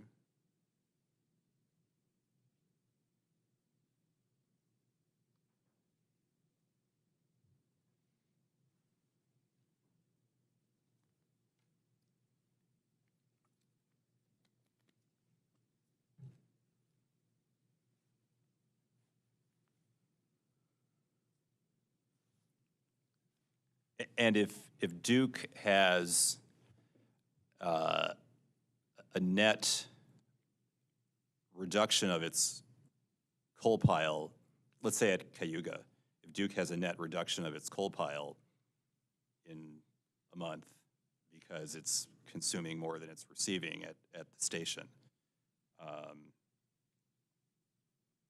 does the value of the coal that was not delivered that month, but it was already there on the pile, does that get considered in forming energy market offers? So I think you're asking, does the price we paid for the coal that was sitting on the pile that did get burned, did that price get incorporated into the dispatch price? And the answer is no. Okay, thank you. Sorry for all my layperson's terms.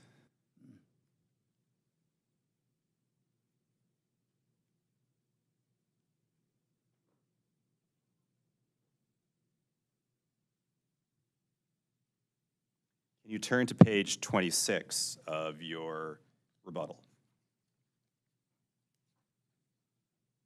I'm there.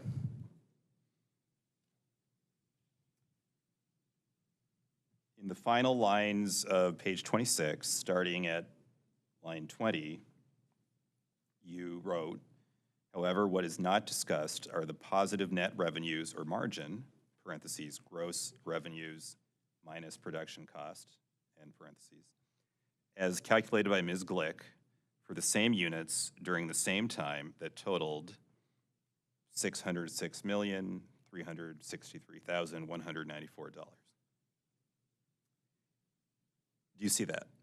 Yes, I do. And where you use the term same time in line 22, what time frame were you talking about? So on line 19, it references 2022 through year-to-date 2024. I don't remember what year-to-date what month we're going through, but approximately mid-year 24.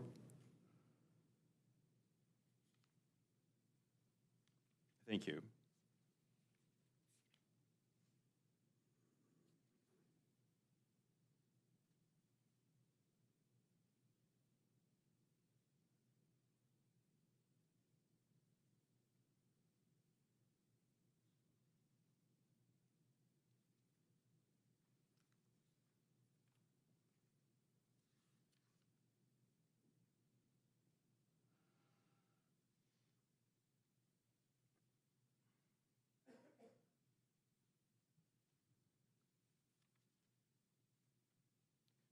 So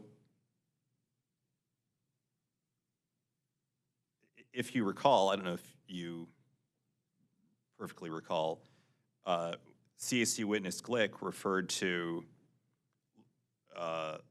losses at Gibson and Cayuga stations in certain months of 2022 to 2024. Does that sound right? It does. So when you say same time frame, are you referring to those same months or other months?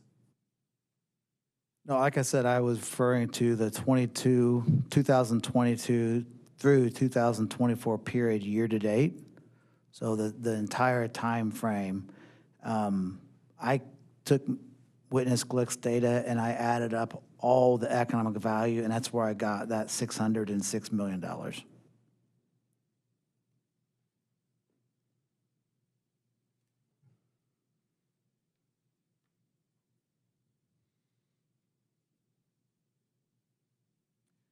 So does your calculation include the months when Witness Glick calculated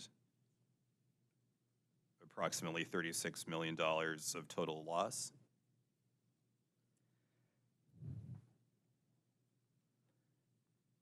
I don't remember exactly what I did, but what I wrote down, so I have to believe this is what I did, is I took the positive net revenues, positive margin, for the same months during that time period.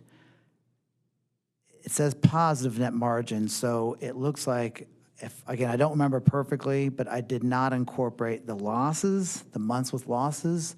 So what I wrote down was the positive net margins, so I'm assuming I took the other months. But I guess I don't exactly remember perfectly what I did. Okay, thank you.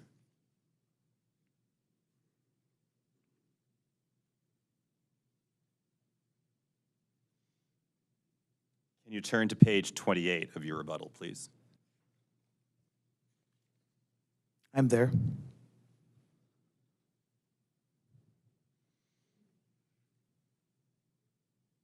And starting at line 3 towards the end of the page, you were discussing a proposal from CAC Witness Glick for seasonal operation of coal generating units. Is that fair to say? Yes.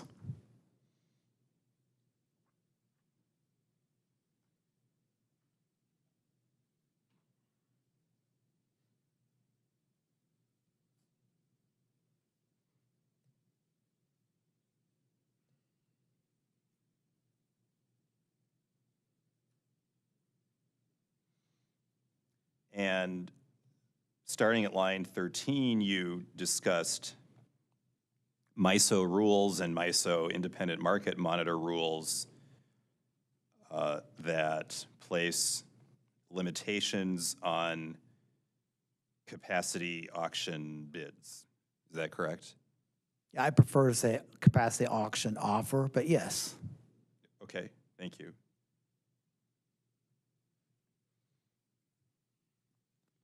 And at line 18 through 20 of page 28, you said, Duke has not attempted to receive a must-offer exemption for a unit to operate seasonally. To receive such an exclusion, the company would have to have a situation where the avoided costs were large enough to justify such an offer. Do you see that? I do. And has Duke analyzed that implied calculation at line 20, whether avoided costs are large enough to justify a relatively high capacity market bid? I have not made that calculation, no. Like I said, later on, we are generally short capacity, and that calculation includes avoidance of fixed costs, which generally speaking, I'm really focused on short-term operations, dispatch, commitment, which is only dealing with variable costs. Okay. Thank you.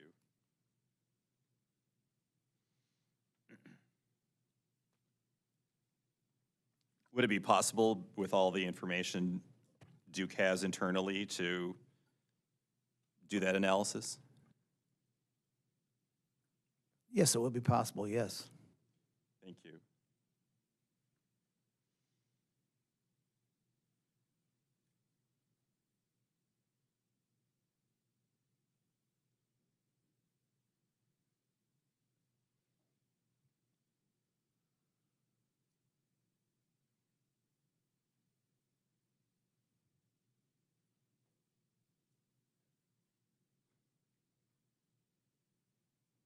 And at at page 29, the next page, at line 2, you referenced Indiana Code section 8-1-8.513, and you stated that this statutory section has, quote, requirements that no more than 15% of the company's resource requirements be purchased in the PRA. Do you see that? I do. And do you have any understanding of whether bilateral private capacity credit purchases by Duke would count against the 15% limit? It does not count towards the 15%. Bilateral purchases, I should say, do not count towards the 15%. Okay, thank you.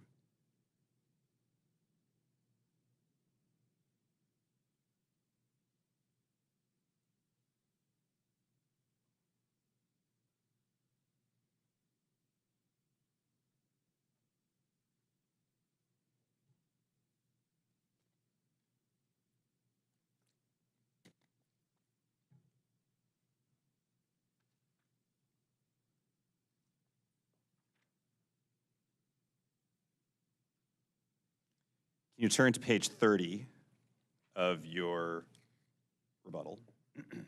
I'm there.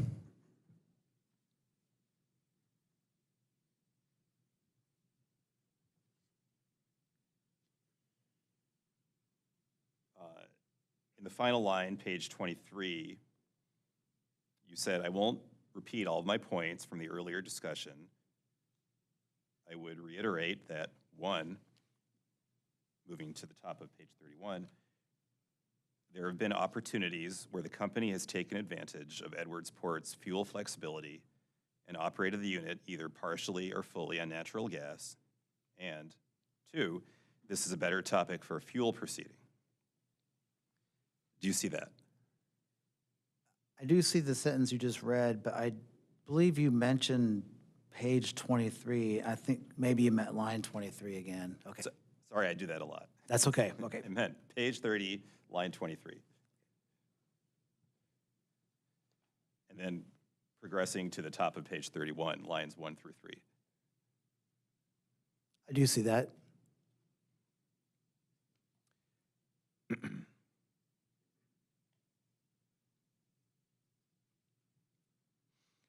And I have a question about your contention at page 31, line 3, that this would be a better topic for a fuel proceeding. My question is, in your understanding, isn't the base cost of fuel at issue in this base rate case? That's a little bit outside of my scope of expertise. Okay.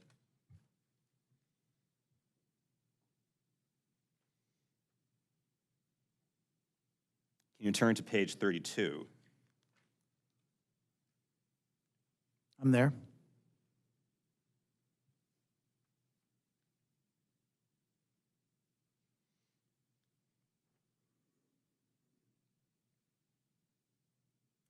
At line 5 on page 32, you said Duke is unable to determine the specific cost associated with the supply offer adjustment. Do you see that? I do. And then going further down page 32 and to the top of page 33, you gave some reasons in your view why Duke cannot analyze that. Is that fair to say? That's right.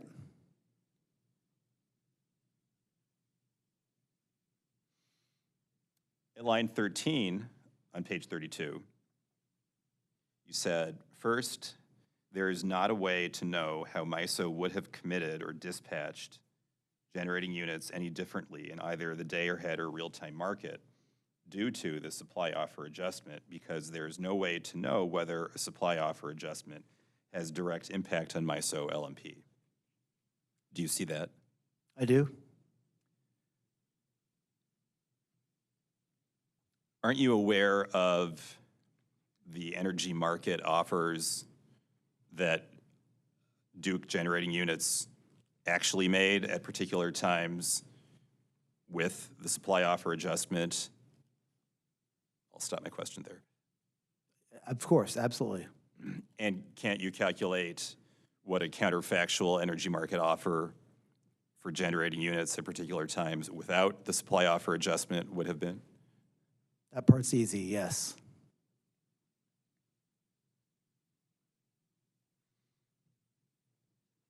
And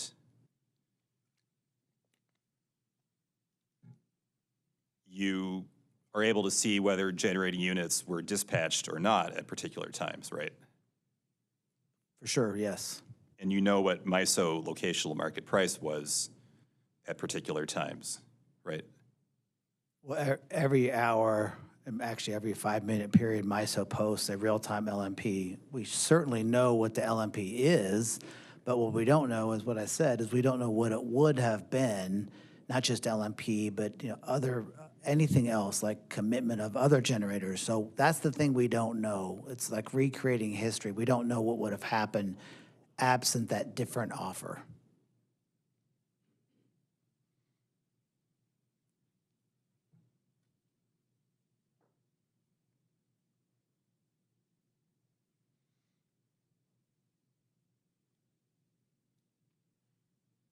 there are some scenarios where you could make a strong inference, right? For example, if hypothetically a generating unit was not dispatched, and for that point in time, its energy market offer were above LMP due to the supply offer adjustment, and the energy market offer without the supply offer adjustment would have been below LMP, below the actual LMP. Objection, Your Honor. Calls for speculation. It's Mr. Suez has already answered and outlined in his testimony here that we've walked through what precisely he was saying. He said he's already testified that it's not possible to do a back cast or historical review, and so a hypothetical that is thrown at him in a few words is calling for speculation, and I would say also assuming facts that aren't in evidence. Mr. Doshi? Your Honor, I admit I was posing a hypothetical, so to some extent I was assuming facts that may not match the real world. And he indeed did testify that Duke cannot prepare this analysis, and I'm attempting to test the credibility of those assertions by posing a more specific example to ask whether we can make a sound inference under the circumstances I posited. Mr. Wells? Well, I'll note that Mr. Dochi just admitted to the objections that I raised, but I'd also say that I think the best evidence here is what Mr. Suez has put forward in his testimony, what he just testified to related to this issue, and so a hypothetical that does not contemplate all the factors or is not clear would not be appropriate for evidence in this case. The objection is overruled. Mr. Doshi, please proceed. Thank you, Your Honor. Could the court reporter read back my question? I think that's easier than my trying to restate it.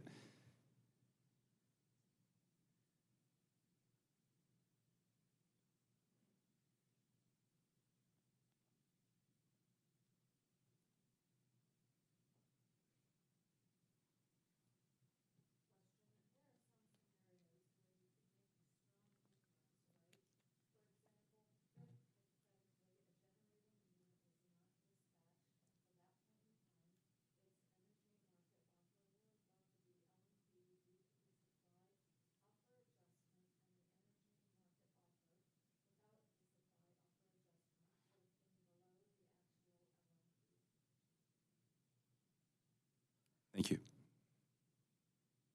So to be clear, when we talk about adjustment, the adjustment can be positive or negative. So it can make a generator's offer be higher or lower than the initial price. Coal units and gas units frequently are what we call at the money. Right? I think Witness O'Connor used that term. That's where it's the toughest. So I think in your example, you started with a unit that was out of the money, a higher cost than LMP. So certainly if you have a unit that has a higher cost than the LMP is, say, $25, the unit cost is $75, and it had an adjustment, if that adjustment were to be removed and the price dropped, then that's where it's a little bit tough, because I don't know if it would have dropped low enough for MISO to then had selected the unit. But if removing the adjustment would make that unit go higher to a higher price, then of course I can, in that example, I would agree that you could make an inference because the unit's cost, it wasn't selected, and then you remove the adjustment and the price got higher. That's I agree, that's easy. You can say the adjustment in that issue, in that situation, didn't make a difference. The same can go for a very low-cost unit that was already operating at full load. If you remove the adjustment and then that unit gets a lower cost, well, then I would agree. In that case, I would the inference can be applied that didn't make a difference. But the problem is, we're talking about coal units here, and they are marginal, and that's where you're getting into slight changes in dispatch price can make big changes in commitment and dispatch, and that's where all this is kind of factored right in that middle, at-the-money kind of discussion. Thank you, Mr. Suez. And you gave a lot of good perspective there, which I appreciated. I'm not sure if you answered the specific hypothetical I posed, which was imagine the actual energy market offer made with the supply offer adjustment was above LMP or out of the money, as you said. And if we counterfactually did not have a supply offer adjustment, which caused a counterfactual energy market offer to be lower than LMP, could you draw some inferences there about what would have happened absent the supply offer adjustment? So that's the situation where it's problematic because, again, in your example, the supply offer adjustment was a positive value because when you got rid of the adjustment, the price of the unit dropped. So that's where it's tough because you didn't get selected, you didn't get dispatched or committed with an adjustment. Now you remove the adjustment, your price got lower, then you're left with, well, you may or may not have been dispatched or committed. If in that same example, I know you didn't ask this question, but if you remove the adjustment, the price gets more expensive, I would agree, because it didn't get selected with a lower price. If you raise the price, it would make sense it's not going to get selected. The problem is when you lower that price, that's when you get into, I don't know what MISO would have done. They might have committed it, they might not have.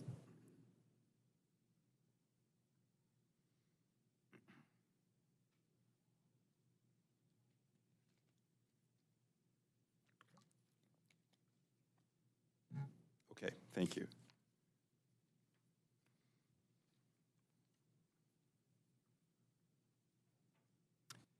Your Honor, I'd like to go into in-camera session now to talk about one document.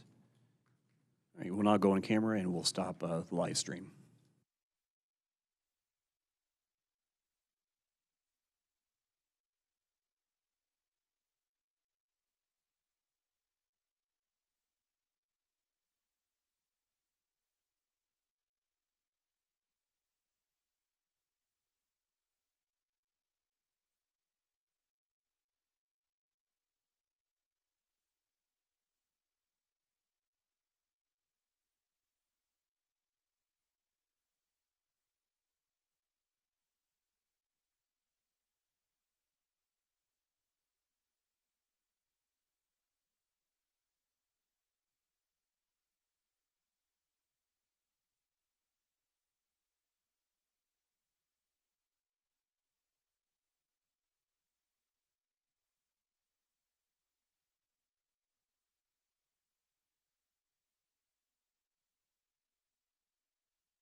I've restarted the live streaming. Mr. Doshi, please continue. Thank you, Your Honor. Regarding the exhibit that we previously circulated and marked as CAC Exhibit CX14, we had an off-the-record discussion with counsel for Duke, and I believe, and Duke counsel could share their perspective or correct me, but I believe that Duke is amenable to entering this page as a stipulation. Yeah, that's correct, Your Honor. Duke Energy Indiana would stipulate to the admissibility of CAC CX14. And so your City of Westfield, any objection to the mission of the exhibit? No objection.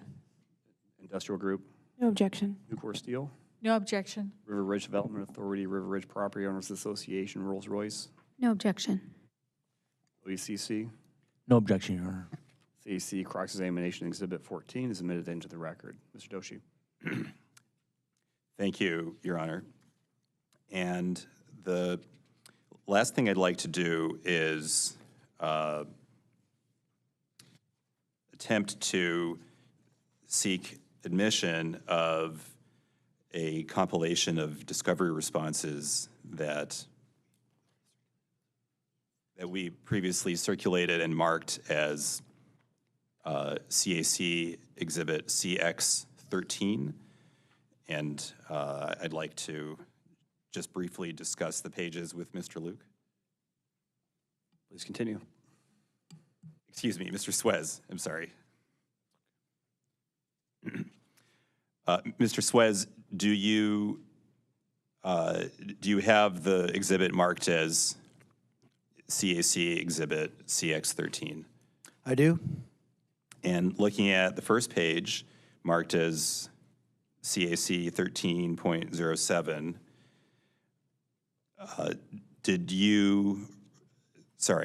are you familiar with this discovery response? I am. Did you provide information to help the company prepare this response? I did. Does this look like a true and complete copy of the response that Duke prepared back in July? Yes, it does. Thank you. Turning to pages 2 and 3 of the exhibit, which is a discovery response marked as CAC 17.17.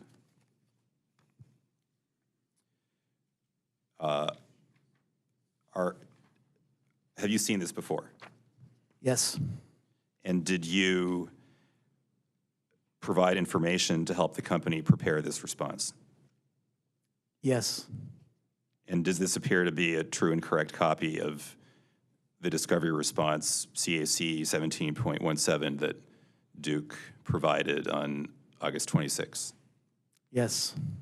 Thank you. Turning to the next page, the fourth page of the exhibit, it's a response labeled as CAC 17.18. Have you seen this before? Yes.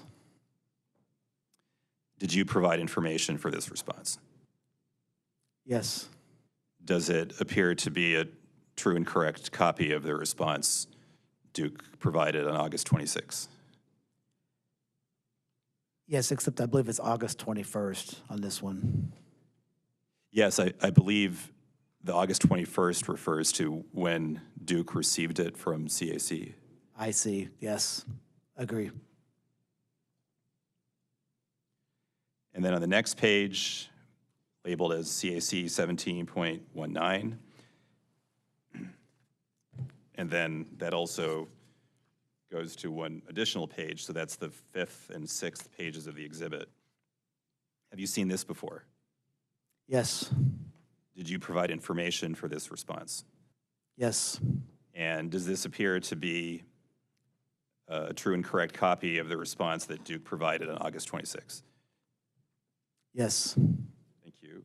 Then on the next page, the seventh page of the exhibit, labeled as CAC 17.20. Have you seen this before? Yes. Did you provide information for this response? Yes. Does it appear to be a true and correct copy of the response Duke provided on August 26? Yes. Thank you. Going to the next 2 pages, which is the 8th and 9th pages of the exhibit, labeled as CAC 17.21. Have you seen this before? Yes. Did you provide information for this response? Yes. Does it appear to be a true and correct copy of the response that Duke provided on August 26? Yes. Thank you. On the next page, CAC 17.22. Have you seen this before?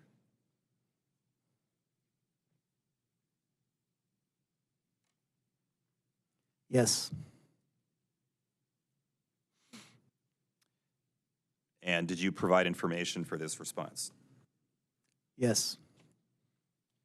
And does this appear to be a true and correct copy of the response Duke provided on August 26?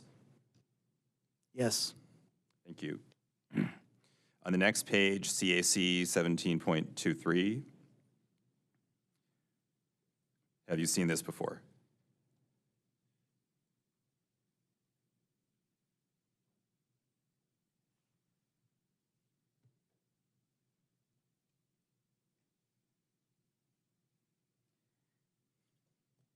I can't say I remember it, but I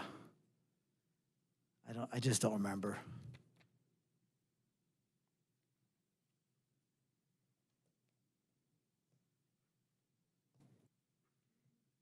But yes, I have seen it. I'm sorry. Yes.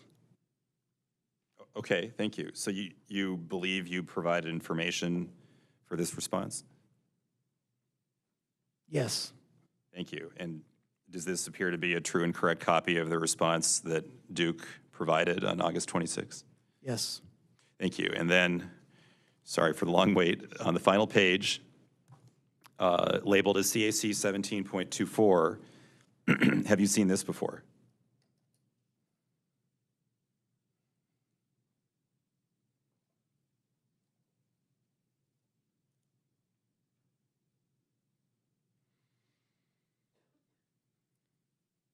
I believe so. This one, I just don't remember this one as well. But maybe, I don't know. I'm sorry. I can't give you a better answer than that. I just don't remember. Okay.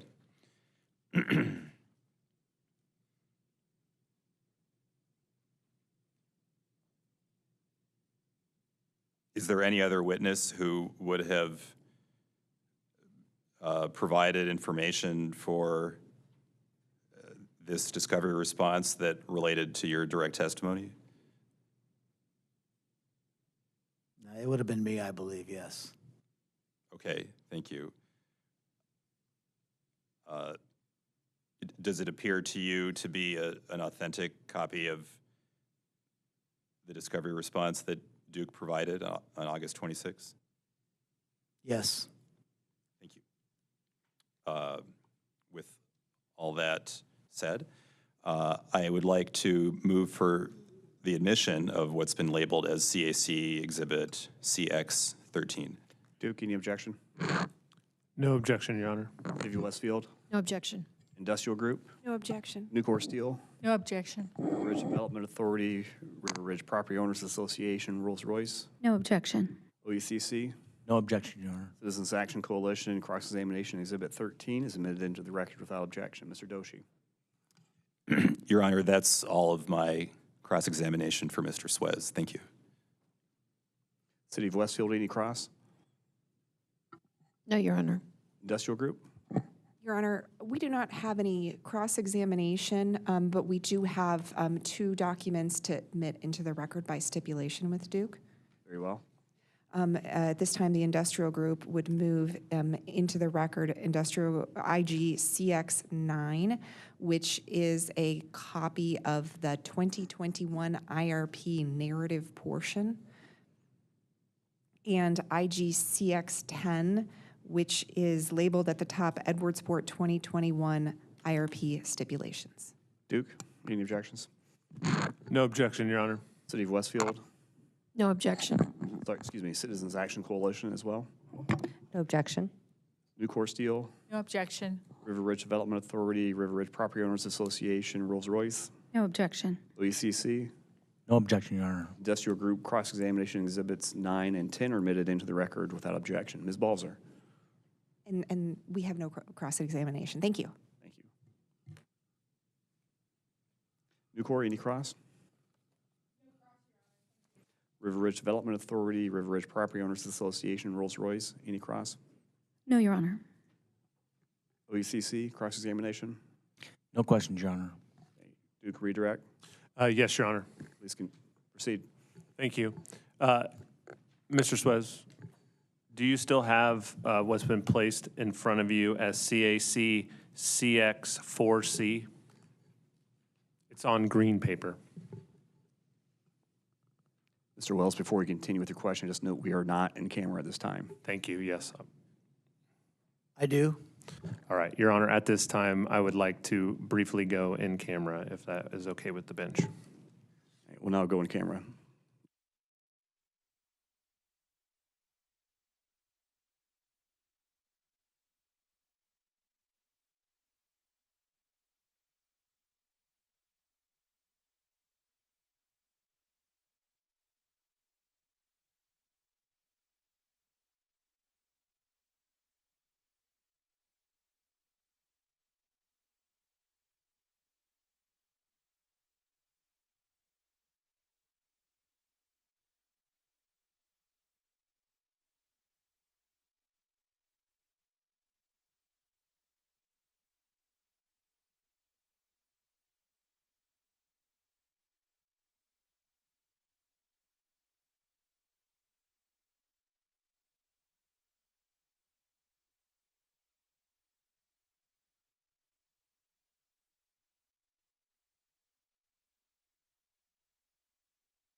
We'll now go out of camera and we are streaming again. Okay, Mr. Suez, you are excused from the witness stand. Mr. Wells, call your next witness. Or excuse me, before you do that, talked with where we're at logistically, and I think we have Ms. Seiferman up next. Yeah, Ms. Seiferman is the next witness. I'll allow Ms. Steffes to call her in a second, but that's the last witness I think we have for today. She's in the room, and we're prepared to proceed if that's a wish of the commission.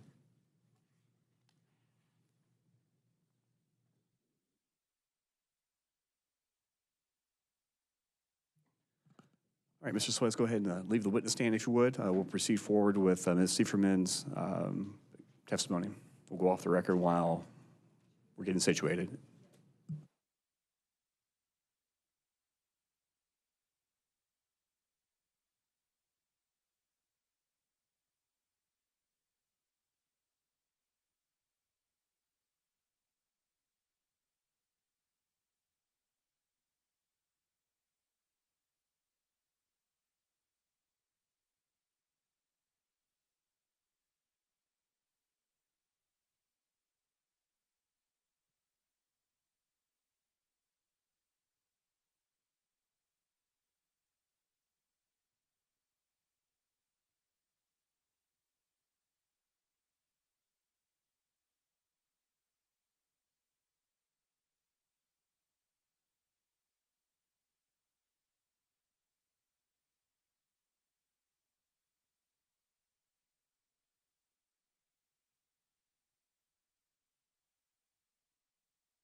Duke, are you ready to proceed? Thank you, Your Honor. Duke We'll go back Energy- on the record.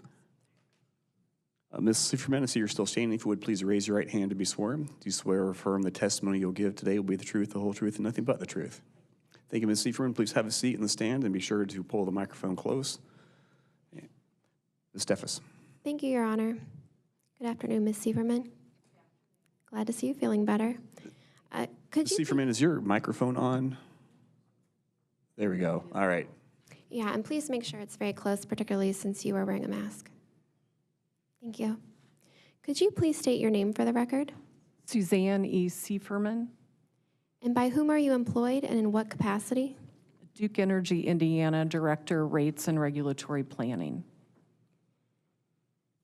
Can you please confirm that you have in front of you Petitioner's Exhibit 4 and Petitioner's Exhibit 30, comprising of your verified direct testimony and rebuttal testimony in this cause? I do. Thank you, Your Honor. The witness is available for cross-examination. Citizens Action Coalition. Thank you, Your Honor. Good morning, afternoon, Ms. Sieferman. Good afternoon. I'm glad you're feeling better. Thanks for being Thank here. you. A document was placed in front of you labeled CAC CX15. Could you please take a look at that?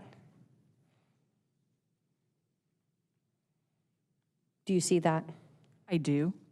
And before I get into that, if you look at your rebuttal testimony, I'm going to be asking you some questions in relation to trade association dues and fees expense, which is between pages 18 to 23 of your rebuttal. So that is what this cross-examination exhibit is in reference to. I'm there. Thank you. Great.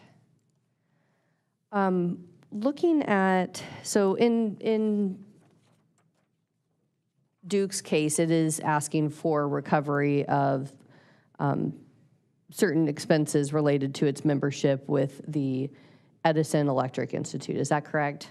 Yes. On CAC CX15, if you could look at page 1, do you see the statement at the top that says the Edison Electric Institute, EEI, is a trade association that represents all U.S. investor-owned electric companies? Objection, Your Honor. Yes. In order to preserve petitioner's objection to this document upon CAC's move to admit it, I would note that this is a third-party document that purports to be an EEI document. It's not authored by the witness, and I do not believe that the witness will be able to authenticate it. Ms. Washburn. Your Honor, I have not moved for admission yet. I'm happy to start a different route and talk about the EEI membership dues that I flagged in Ms. Sieferman's rebuttal, if that would, but I haven't moved for admission yet. I plan to lay the foundation for the document. It was my understanding that the objection was that it was soliciting testimony about a document that has not yet been admitted into evidence, and so on that, and so on that grounds, the objection is sustained. Continue. Okay. Page 19 of your testimony, lines 6 through 9. You state EEI membership offers benefits to Duke Energy Indiana and its customers by providing comprehensive industry support, including valuable research into new technologies, technical resources, and industry best practices that enhance safety, operational efficiency, and service delivery. Do you see that? I do. Can you offer an example of a safety enhancement resulting from non-public knowledge that Duke has learned via its EEI membership? Unfortunately, I am not an EEI member. I've not participated in those activities, so I can't provide a specific example. When putting together this testimony, I solicited feedback from individuals within Duke to put together this explanation. So we do not have any examples in the record of showing the support for your statement at lines 6 through 9. Is that correct?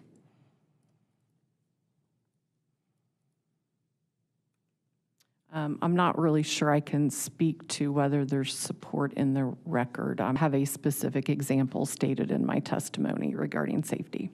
And do you have an example in your testimony or know of such an example of an annual savings in O&M expense resulting from non-public knowledge of efficiency that Duke has learned through its EEI membership?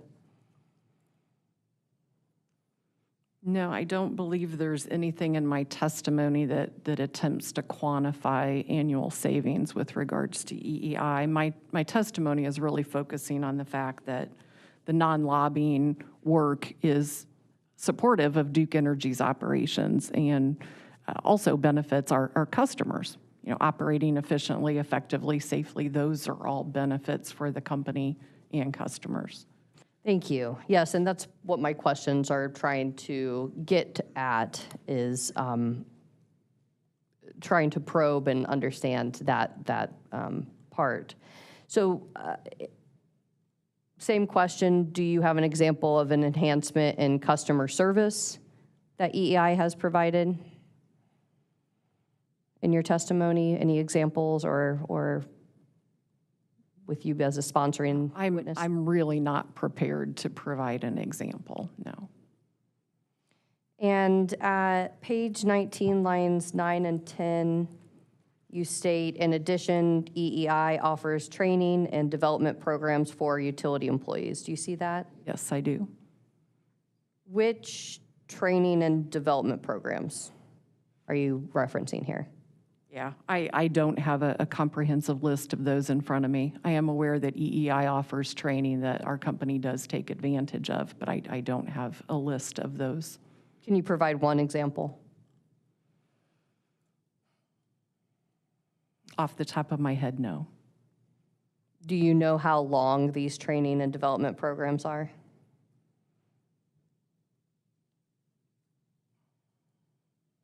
Yeah, I don't have a list of the programs in front of me. No, I really can't speak to that.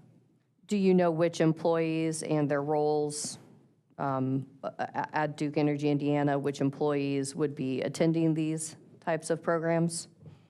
It would completely depend on what the training programs are. I mean, my understanding is there would be training programs with regards to with regards to operational aspects as well as overall, but I don't have a list. And so you're not sure how many employees in 1 year are participating in these programs? I do not know. And do you know how Duke would measure what the employees gained from these training and development programs? I do not know.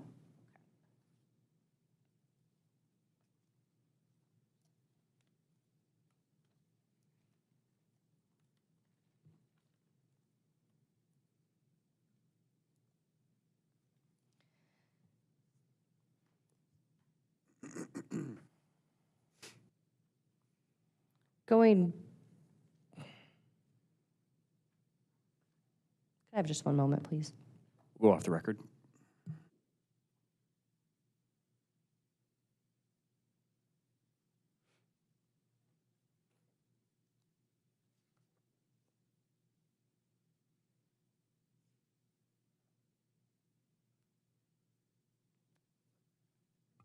Thank you, Your Honor. We'll go back on the record. Ms. Washburn? Next, I'd like to talk about the Indiana Energy Association, which you discussed at pages 19 and 20 of your rebuttal. Do you see that? Yes. The Indiana Energy Association is a trade association that represents Indiana's investor-owned electric utilities and local distribution gas companies. Is that right? I'm not positive with regards to the local distribution gas companies, but yes, I agree, it's Indiana Electric investor-owned utilities. Thank you. And at page 19, starting at line 15 until page 20, line 1, you state, membership provides Duke Energy Indiana employees an additional avenue and tool to access educational opportunities and the opportunity to grow and develop through committee participation within several standing committees focused on key components of service to customers, including but not limited to cybersecurity, safety, environmental and energy efficiency, and conservation. Do you see that? I do. Can you offer an example of an innovative approach to cybersecurity that Duke employees have learned via its IEA membership? I am not on that committee, nor have I participated in those discussions, so no, I do not know. And you do not have any examples or other evidence in your testimony that you're sponsoring about that, correct? Could you repeat your question, please? Sure. With regard to an example of an innovative approach to cybersecurity that Duke employees have learned via IEA membership, as you state in your testimony, you don't have any examples in your pre-filed evidence, correct? No, I do not. Can you offer an example of an innovative approach to safety that Duke employees have learned via its IEA membership? No, I do not have an example to provide. What about environmental and energy efficiency? No, I do not. Conservation? No, I do not. You state at page 20, lines 1 through 6, in addition to professional development and sharing best practices, the IEA and its committees also provide other benefits to customers, such as the sponsoring of supplier diversity fairs, providing Duke Energy Indiana with exposure to additional suppliers who may be able to more effectively provide services or goods to the company at a lower cost. Do you see that? I do. Can you offer an example of a lower cost supplier that Duke located via exposure to IEA-sponsored supplier diversity fairs? No, I cannot.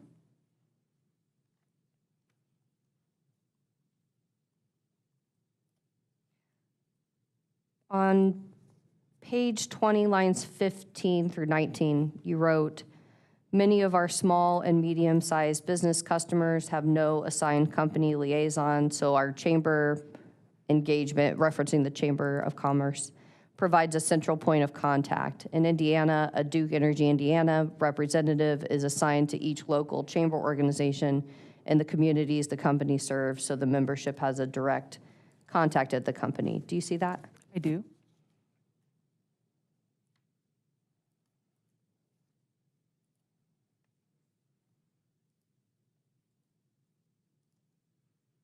Has Duke thought about whether or not a Duke employee who is, quote, assigned to a local chamber organization could instead make a phone number or email address available to serve as a direct contact to business customers without going through the chamber? I'm not in the community relations group to be able to talk about what they have and have not considered.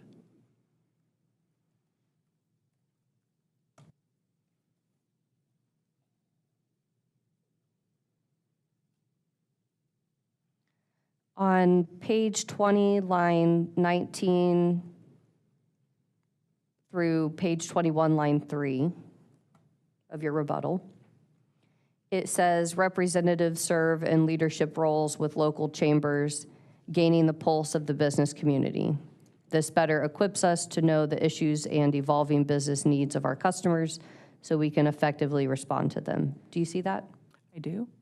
Can you offer an example of a local issue or business need relevant to electric service that Duke employees have learned via their leadership role with a local chamber of commerce? Well, actually, we did have a meeting the other day where the customer moment was shared by one of our community relations managers, and she spoke to a customer within our service territory that was brought to her attention by folks in the community, and they were able to directly help that customer to get the issue resolved, being a tree had fallen on their house, and they needed to get that moved and all the associated paperwork done. So yes, that is an example off the top of my head. Okay, and that was through a local chamber of commerce? I believe their contact was through there. I can't swear to that. Okay, thank you. On page 22, line 13 through page 23, line 1, you considered arguments offered in direct testimony by witnesses Inskeep and Garrett, who argued, as you characterized, that the self-identified lobbying amount required to be reported by trade associations for federal income tax purposes that the company has excluded should not be the standard used for removing lobbying expenses from revenue requirements. And you responded basically that using the federal income tax reporting standard for classifying recoverable trade association expense is a standard that's been used by Duke and other utilities and accepted by the commission in past cases. Have I fairly characterized that? Yes. Which past cases did you review to make that statement? I reviewed past cases for the company, and I also believe I quoted in my testimony the instance here with the water company with respect to Indiana American Water Company. Did you make any effort to examine whether Edison Electric Institute activities that the association doesn't formally call lobbying are used for advocating for the interests of electric utility companies? I'm not really in a position to speak to how EEI comes about those calculations. I know they do provide percentages that we use to remove lobbying. But you're not aware, and you personally and under your direction did not make any effort to examine whether or not the percentage is correct provided from EEI? No, I was not involved in any activities like that, and I wouldn't know how to do that. And so you did not make any efforts to identify, what efforts did you take to identify only the portion of EEI's dues and fees that don't support lobbying and don't support advocating activities for the interests of the electric utility companies? Is that the same response? Generally, EEI provides us with the information on what percentages relate to those activities, and those were used to remove the lobbying-related portions from our revenue requirement. And so no verification by Duke itself to make sure that was correct? I'm not aware of Duke doing any auditing of the EEI's reporting there. But we are being customers are being requested to pay for the non-lobbying portion That's correct. as provided by EEI. And did you make any effort to examine whether Indiana Energy Association activities that the association doesn't formally call lobbying are used for advocating for the interests of Indiana electric and gas utility companies? I'm not aware of any avenues that were pursued there. I did not.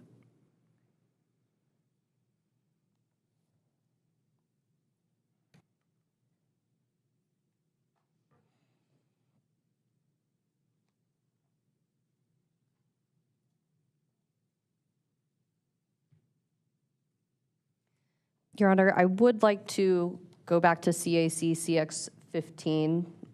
I understand Duke's prior objection.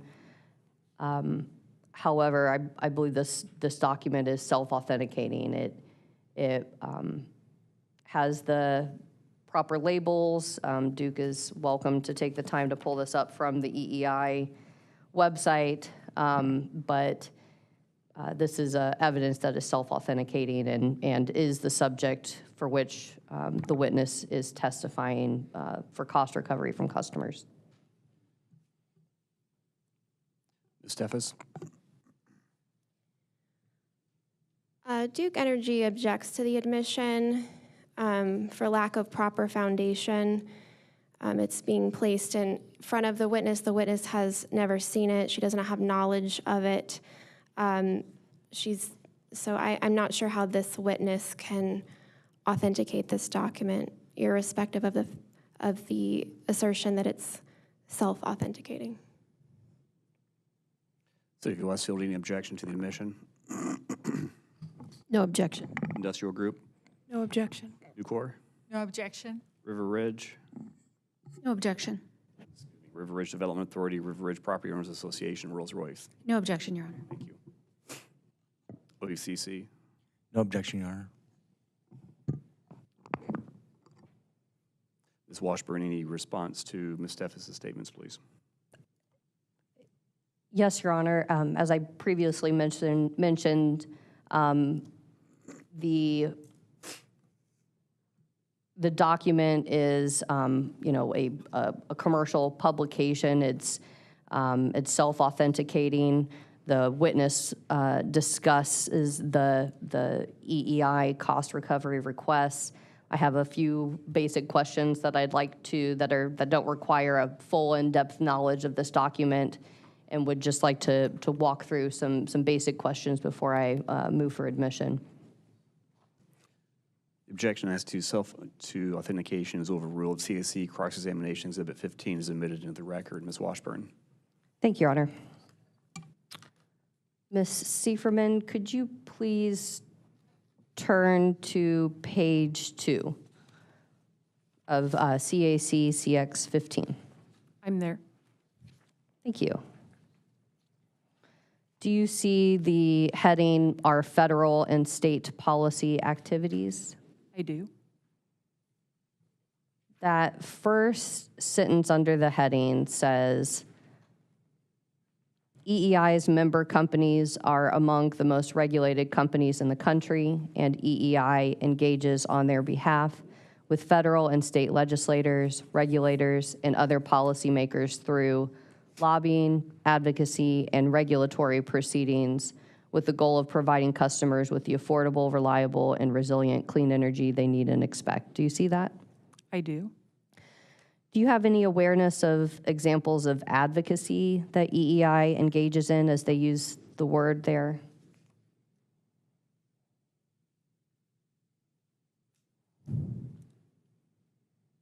Could you repeat your question, please? Sure. Are you aware of, referencing that sentence, are you aware of any examples of advocacy that EEI engages in?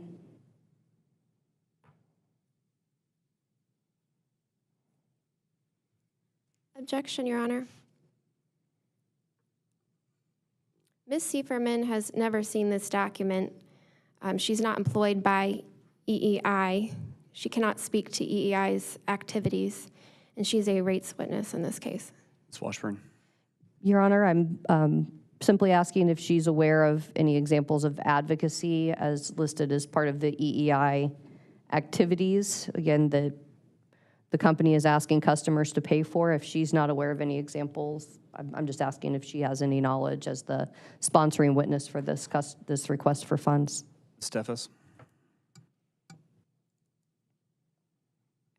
Thank you, Your Honor. Advocacy is not defined. This is a document that was authored by EEI describing their activities, and I don't know how Ms. Sieferman can speculate as to what EEI is referring to when they're discussing, nor do I think that she, having seen this document for the very first time, would be able to speculate. Objection is overruled to the extent the witness can answer the question. She's instructed to do so. Ms. Washburn. Thank you. Ms. Sieferman, do you have any awareness of examples of advocacy that EEI engages in? I don't have any specific examples to point to. Do you have any awareness of examples of regulatory proceedings that EEI engages in? No, I do not.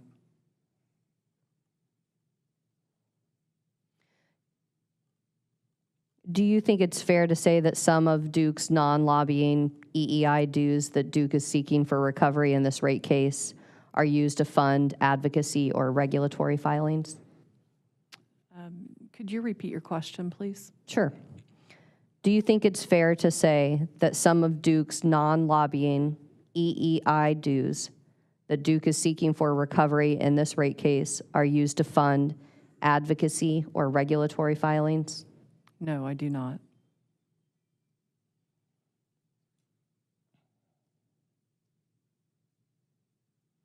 But you testified earlier that you are simply taking the figure from EEI and Duke is not performing any sort of audit. Is that correct?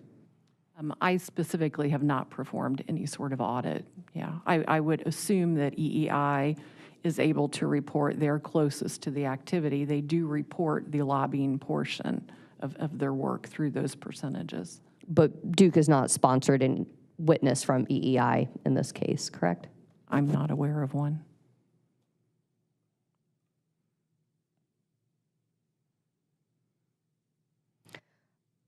At the bottom of page 2 and going on to page 3, there is a table. There are 2 tables. I see those. Do you see where member services on the top of page 3 comprises $5.4 million out of the $62.5 million annual budget for 2024? I see those numbers shown on the schedule. And looking at the chart at the bottom of page 3, the table, do you see where communications and member engagement comprises $10.2 million out of the $62.5 million annual budget for 2024? Again, this is the first time I'm seeing the document. I completely agree those numbers are shown on here. I don't know what it means. I'm not familiar with this. I have no way of asserting the correctness of the information. Okay, thank you. But you do take the figures from EEI, and this is an EEI report, correct? I'm not sure if it's an EEI report. It's labeled accordingly. I assume it is. Okay.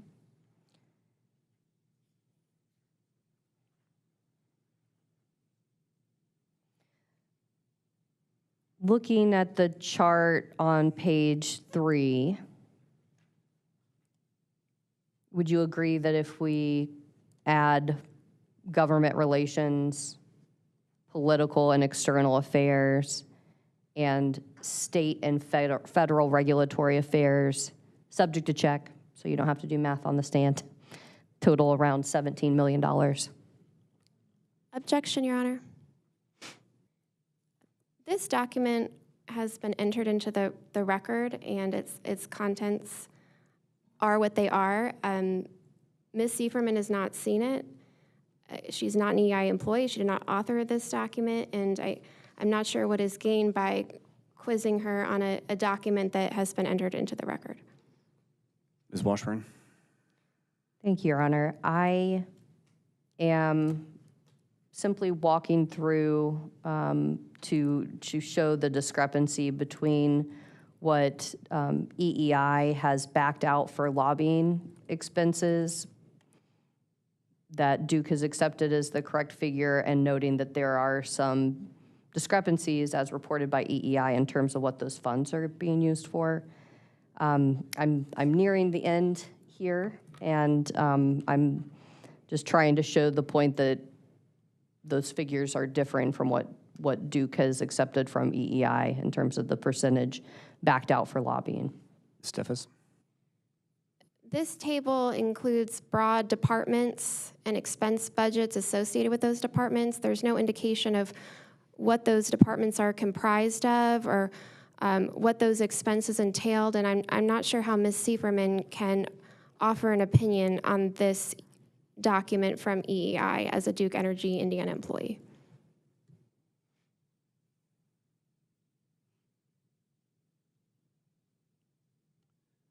Objections overruled. Ms. Washburn, please proceed directly to your question rather than having the witness restate what is set forth in the document. Thank you. Thank you.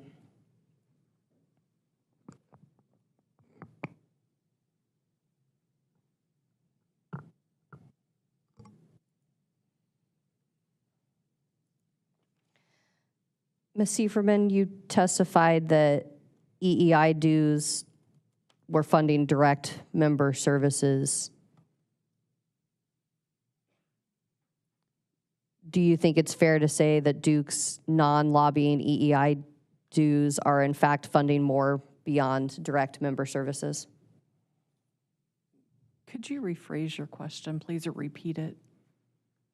Yes. You have testified that Duke's non-lobbying EEI dues that customers pay for are funding direct member services. Do you think it's fair to say that customers are paying for activities beyond direct member services? Can you point me to where you're referring to in my testimony? Yes.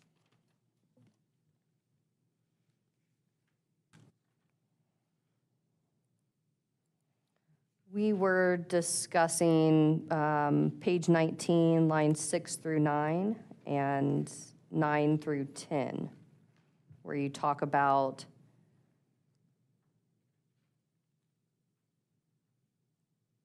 the services that EEI membership is providing Duke. I see that. Would you like me to repeat the question? I'm sorry. I think you said something about supporting direct, I can't remember the language. I was looking for that language. I'm sorry. Would you agree that it appears that EEI dues fund more than just direct member services like the training and other items that we were discussing earlier?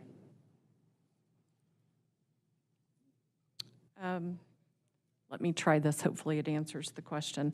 EEI does provide a lot of services. I've outlined several here that I believe benefit both the company and customers. They also do some lobbying activities, and I did not list those lobbying activities here. Looking at page 7 of CAC CX 15,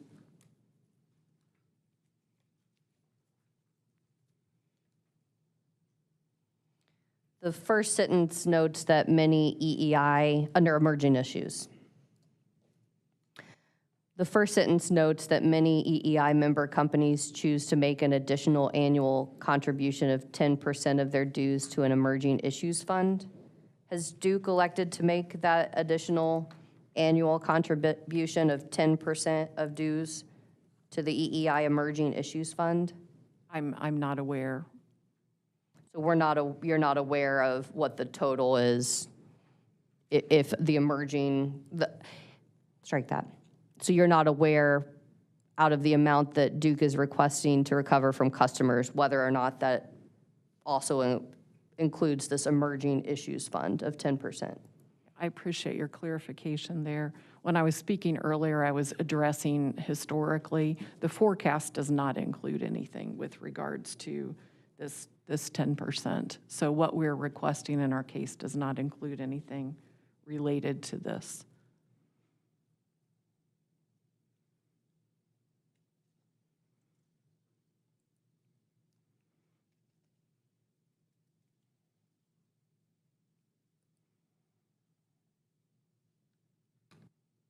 And Ms. Sieferman, so just to clarify, you're certain that there are no funds being requested from customers for the emerging issues? That's my understanding. Okay. No further questions. Thank you, Ms. Sieferman. City of Westfield, No cross, Your Honor. Industrial Group, No questions, Your Honor. Nucor. Proceed. Thank you. Good afternoon. Good afternoon. Thank you very much for coming in. We appreciate it. No problem. I'm in the unenviable position of probably being the last person between you and lunch, so I'll try to make it quick. While you were at home last week, did you have the Ms. opportunity? Becker, I apologize. Can you speak directly into your microphone, please? Thank you so much. Sure. While you were recovering last week and at the beginning of this week, did you have the opportunity to view any of the hearing via live stream? I have viewed some of the hearing. Were you in a position to watch the cross-examination of Ms. Diaz or other witnesses? I watched some of Ms. Diaz's. I don't remember a ton of it, so I may or may not remember what you're referring to. Thank you. Referring to your direct testimony, starting at page 6, lines 6 and 7, Just to clarify, you are employed by Duke Energy, Indiana, That's correct. and not Duke Energy Corporation, correct? That's correct.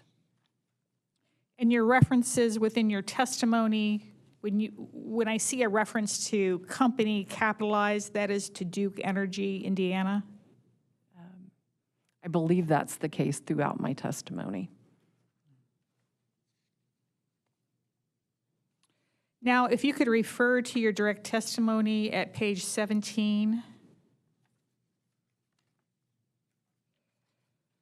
Starting at approximately lines 13, you discuss certain adjustments.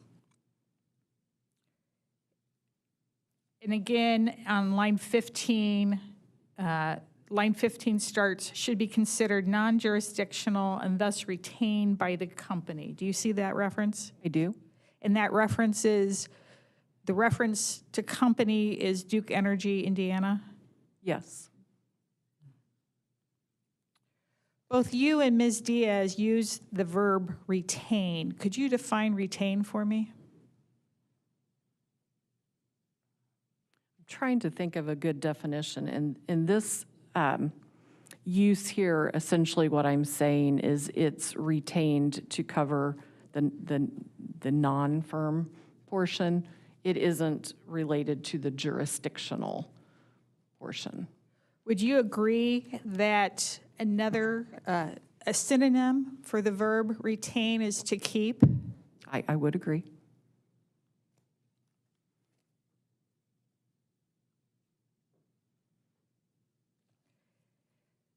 Also referring to this section of your testimony, your adjustments in the pro forma, this is on an annual basis, correct? Yes, they were annual amounts. So to the extent that you're making reference to adjustments to certain contracts, and I'm not asking for any confidential information, these would be adjustments made on an annual basis for the life of those contracts. These are adjustments that were made to our 2025 forecast. So that's what I'm referring to. These were adjustments that were made to what was forecast. And those adjustments to the forecast, that would continue on an annual basis in terms of those revenues would not be included on an annual basis? These particular adjustments were removing non-jurisdictional amounts. So those would not, in the future, those would continue to be non-jurisdictional amounts.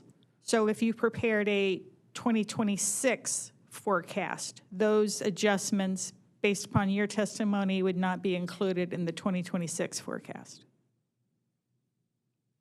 Could you rephrase your question? I want to make sure I caught where you were saying adjustment versus not adjustment.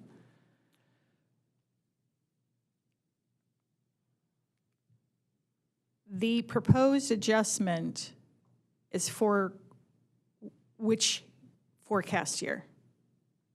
These adjustments were for the 2025 forecast year. In the event you prepare a forecast for the 2026 year, would you also make the same adjustments? Yes, we would. And would those adjustments occur annually for the life of the contract?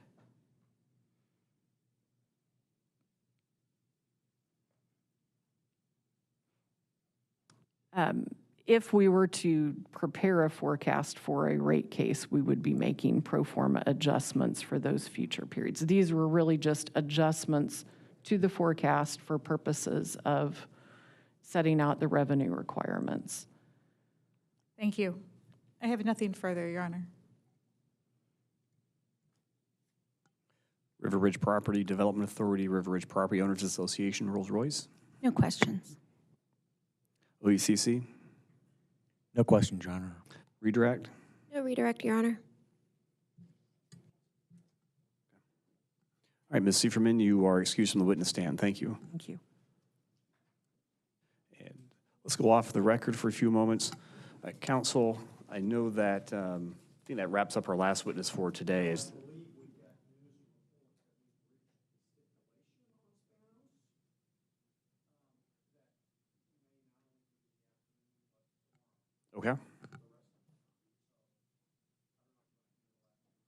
Are you ready?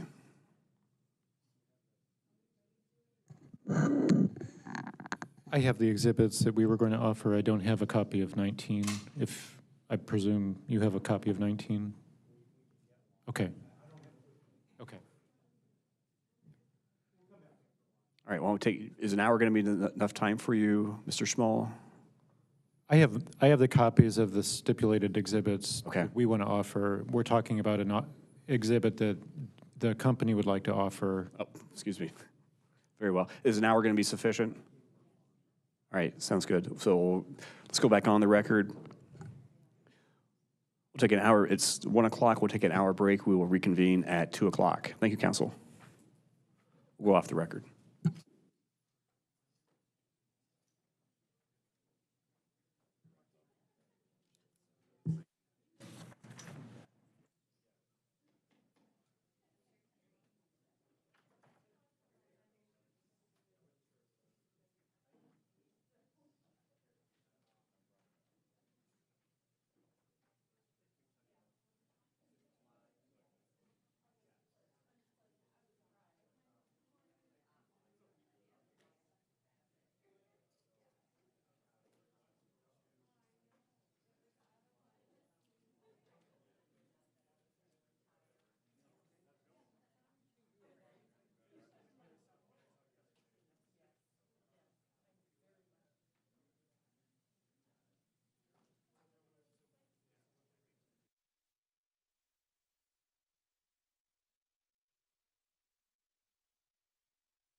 Okay, let's go back on the record. We're in 46038.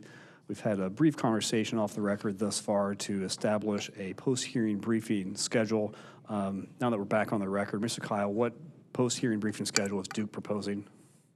Well, Your Honor, we did originally propose a schedule in the petition, which that would be acceptable to us as well.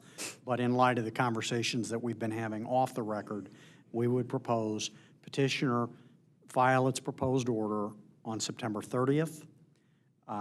Exceptions to the proposed order and competing proposed orders, if you will, would be filed on October 21st. Duke's reply and cross-answering replies would be due on October 31st.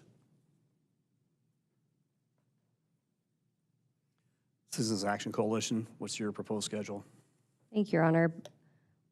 Given that the hearing has ended much sooner than was anticipated, CAC would like to request that Duke file on 9/26 or 9/27. And then following,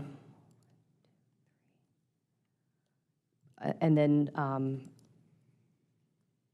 the exceptions? and then the exceptions would be October either 18th or 21st.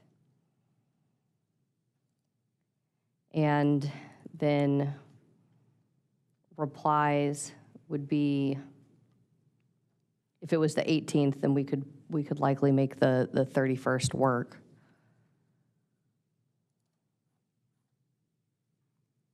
But I would also note for the record that there's a state holiday, October 14th,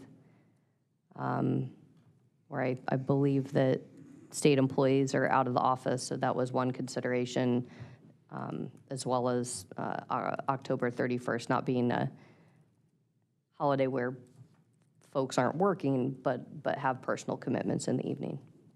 City of Westfield? Judge, we would align with the CAC's proposal.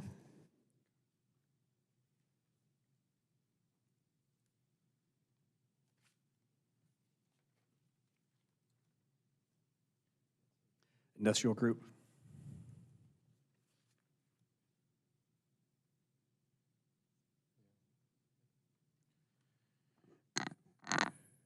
I think we would align with the CAC as far as the petitioner's filing date. I would, from our perspective, request October 22nd for exceptions and either October 31st or November 1st for a reply.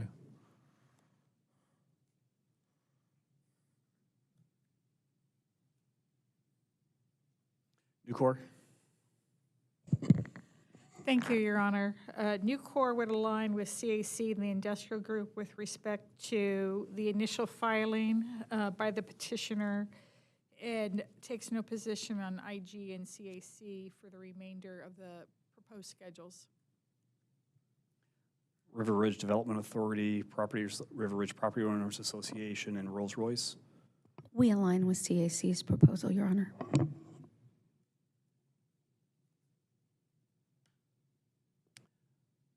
OUCC? We would align with IG's proposal, Your Honor. Ms. Wheeler, did you say your clients aligned with CAC or IG? I missed. I don't. I said CAC. Thank you.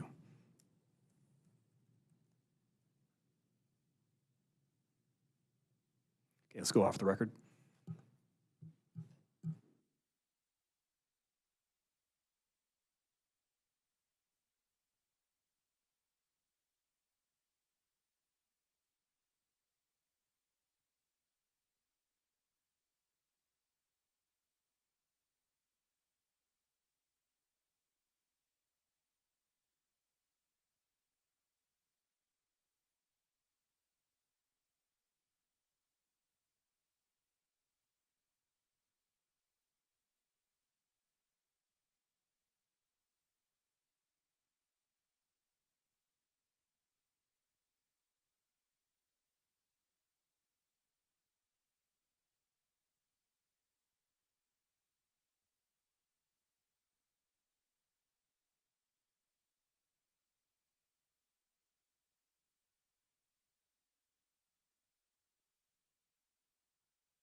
All right, we'll go back on the record. Duke's proposed order will be, shall be submitted on or before September 26th, 2024. Exceptions shall be filed on or before October 18th, 2024. Replies and cross-answering replies shall be filed on or before October 31st, 2024. All right. And Duke, you may call your next witness or proceed. Your Honor, I believe our next witness, we've got stipulation to cross exhibits and redirect exhibits. It would be John Spanos in lieu of cross. The testimony is already admitted into the record, and I guess at this point, Aaron, do you want to put in your cross exhibit? With the court's permission, Proceed. Industrial Group would offer into the record by stipulation what's been marked as IG CX11, which is Duke's response to IG 18.01, and IG CX12, which is Industrial Group response to Duke request 2-1. Duke, any objection?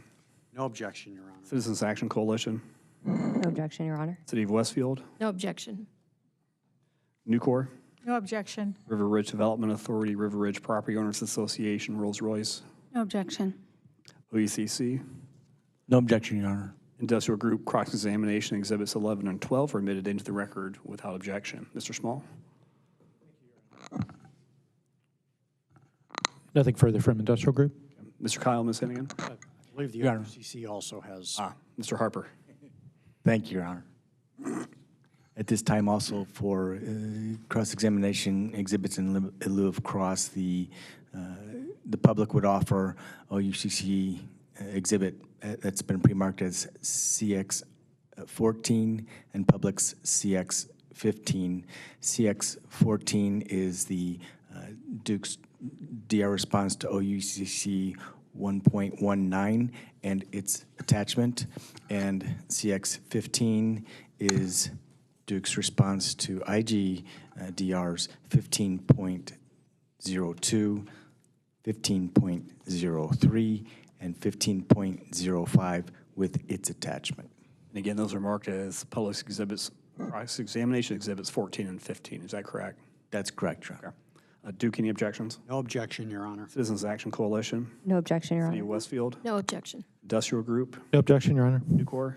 No objection. River Ridge Development Authority, River Ridge Property Owners Association, Rolls-Royce. No objection. Public cross-examination exhibits 14 and 15 are admitted into the record without objection. Mr. Harper, anything further? Nothing further, Your Honor. Thank you. Okay, Mr. Kyle. Petitioner would offer, by stipulation, petitioner's redirect exhibit number 1, which is Duke Energy Indiana's response to the Industrial Group's 19th set of data requests. It's 19-1. Citizens Action Coalition, any objection?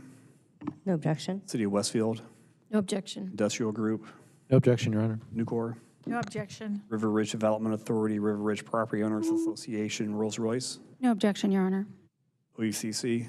No objection, Your Honor. Petitioner's redirect exhibit 1 is admitted into the record without objection. Mr. Kyle. The petitioner rests, Your Honor. Citizens Action Coalition, any direct? No, Your Honor. Thank you. City of Westfield. No, Your Honor, thank you. Industrial Group.